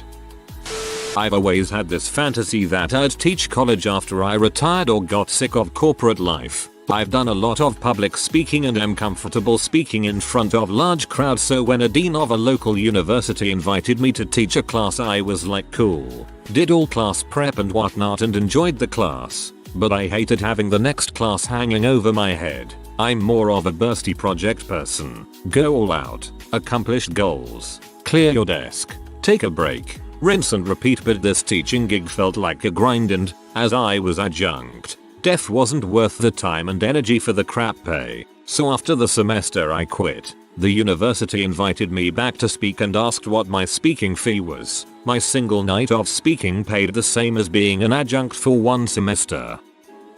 I had an 8-year-old pulled a gun on another kid. It was a CO2 powered pellet gun, but I challenge anyone to tell the difference without holding it. I got between them and took the gun. The kid's mom threatened to sue me for putting my hands on her kid. I didn't hurt him in any way, but he and his mom played it up. She also said that since it was only a pellet gun, I had no right to touch her previous baby. The kicker is that my principal backed up the mom. I pulled out my phone and called the police to file a report since she threatened to lawyer up. She predictably tried to backpedal, but I called anyway. Wrote my letter of resignation the next day, effective at the end of the summer so I'd still get paid, and the class watched movies for the last 2 weeks of school. Would love to know the outcome of that police report. Thread posted at 6 in the morning. Is OP a teacher who is dreading teaching this early in the morning and wants to know if it's time to quit? After reading this thread, probably. My aunt used to teach. Planned a whole year's worth of lessons over the summer, and then 2 weeks before term started said she was actually teaching completely different classes. She told them to do one and quit. My high school had a lot of rotation of new teachers every year. They would fire the good teachers after a few years or they'd make them quit, but keep the crappy ones because they were coaches. More specifically, they would keep our crappy religion teacher because he won a lot of state champions for our soccer teams.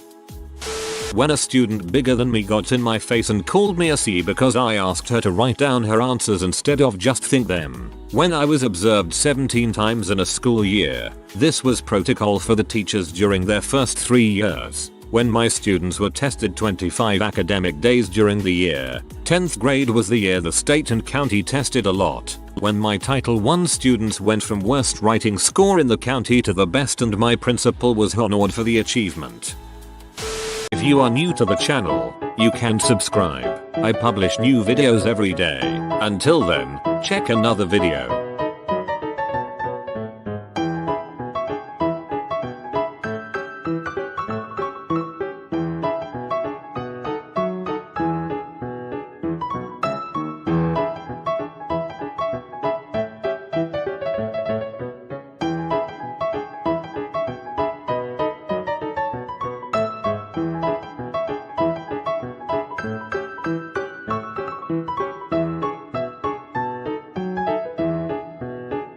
Bye for now.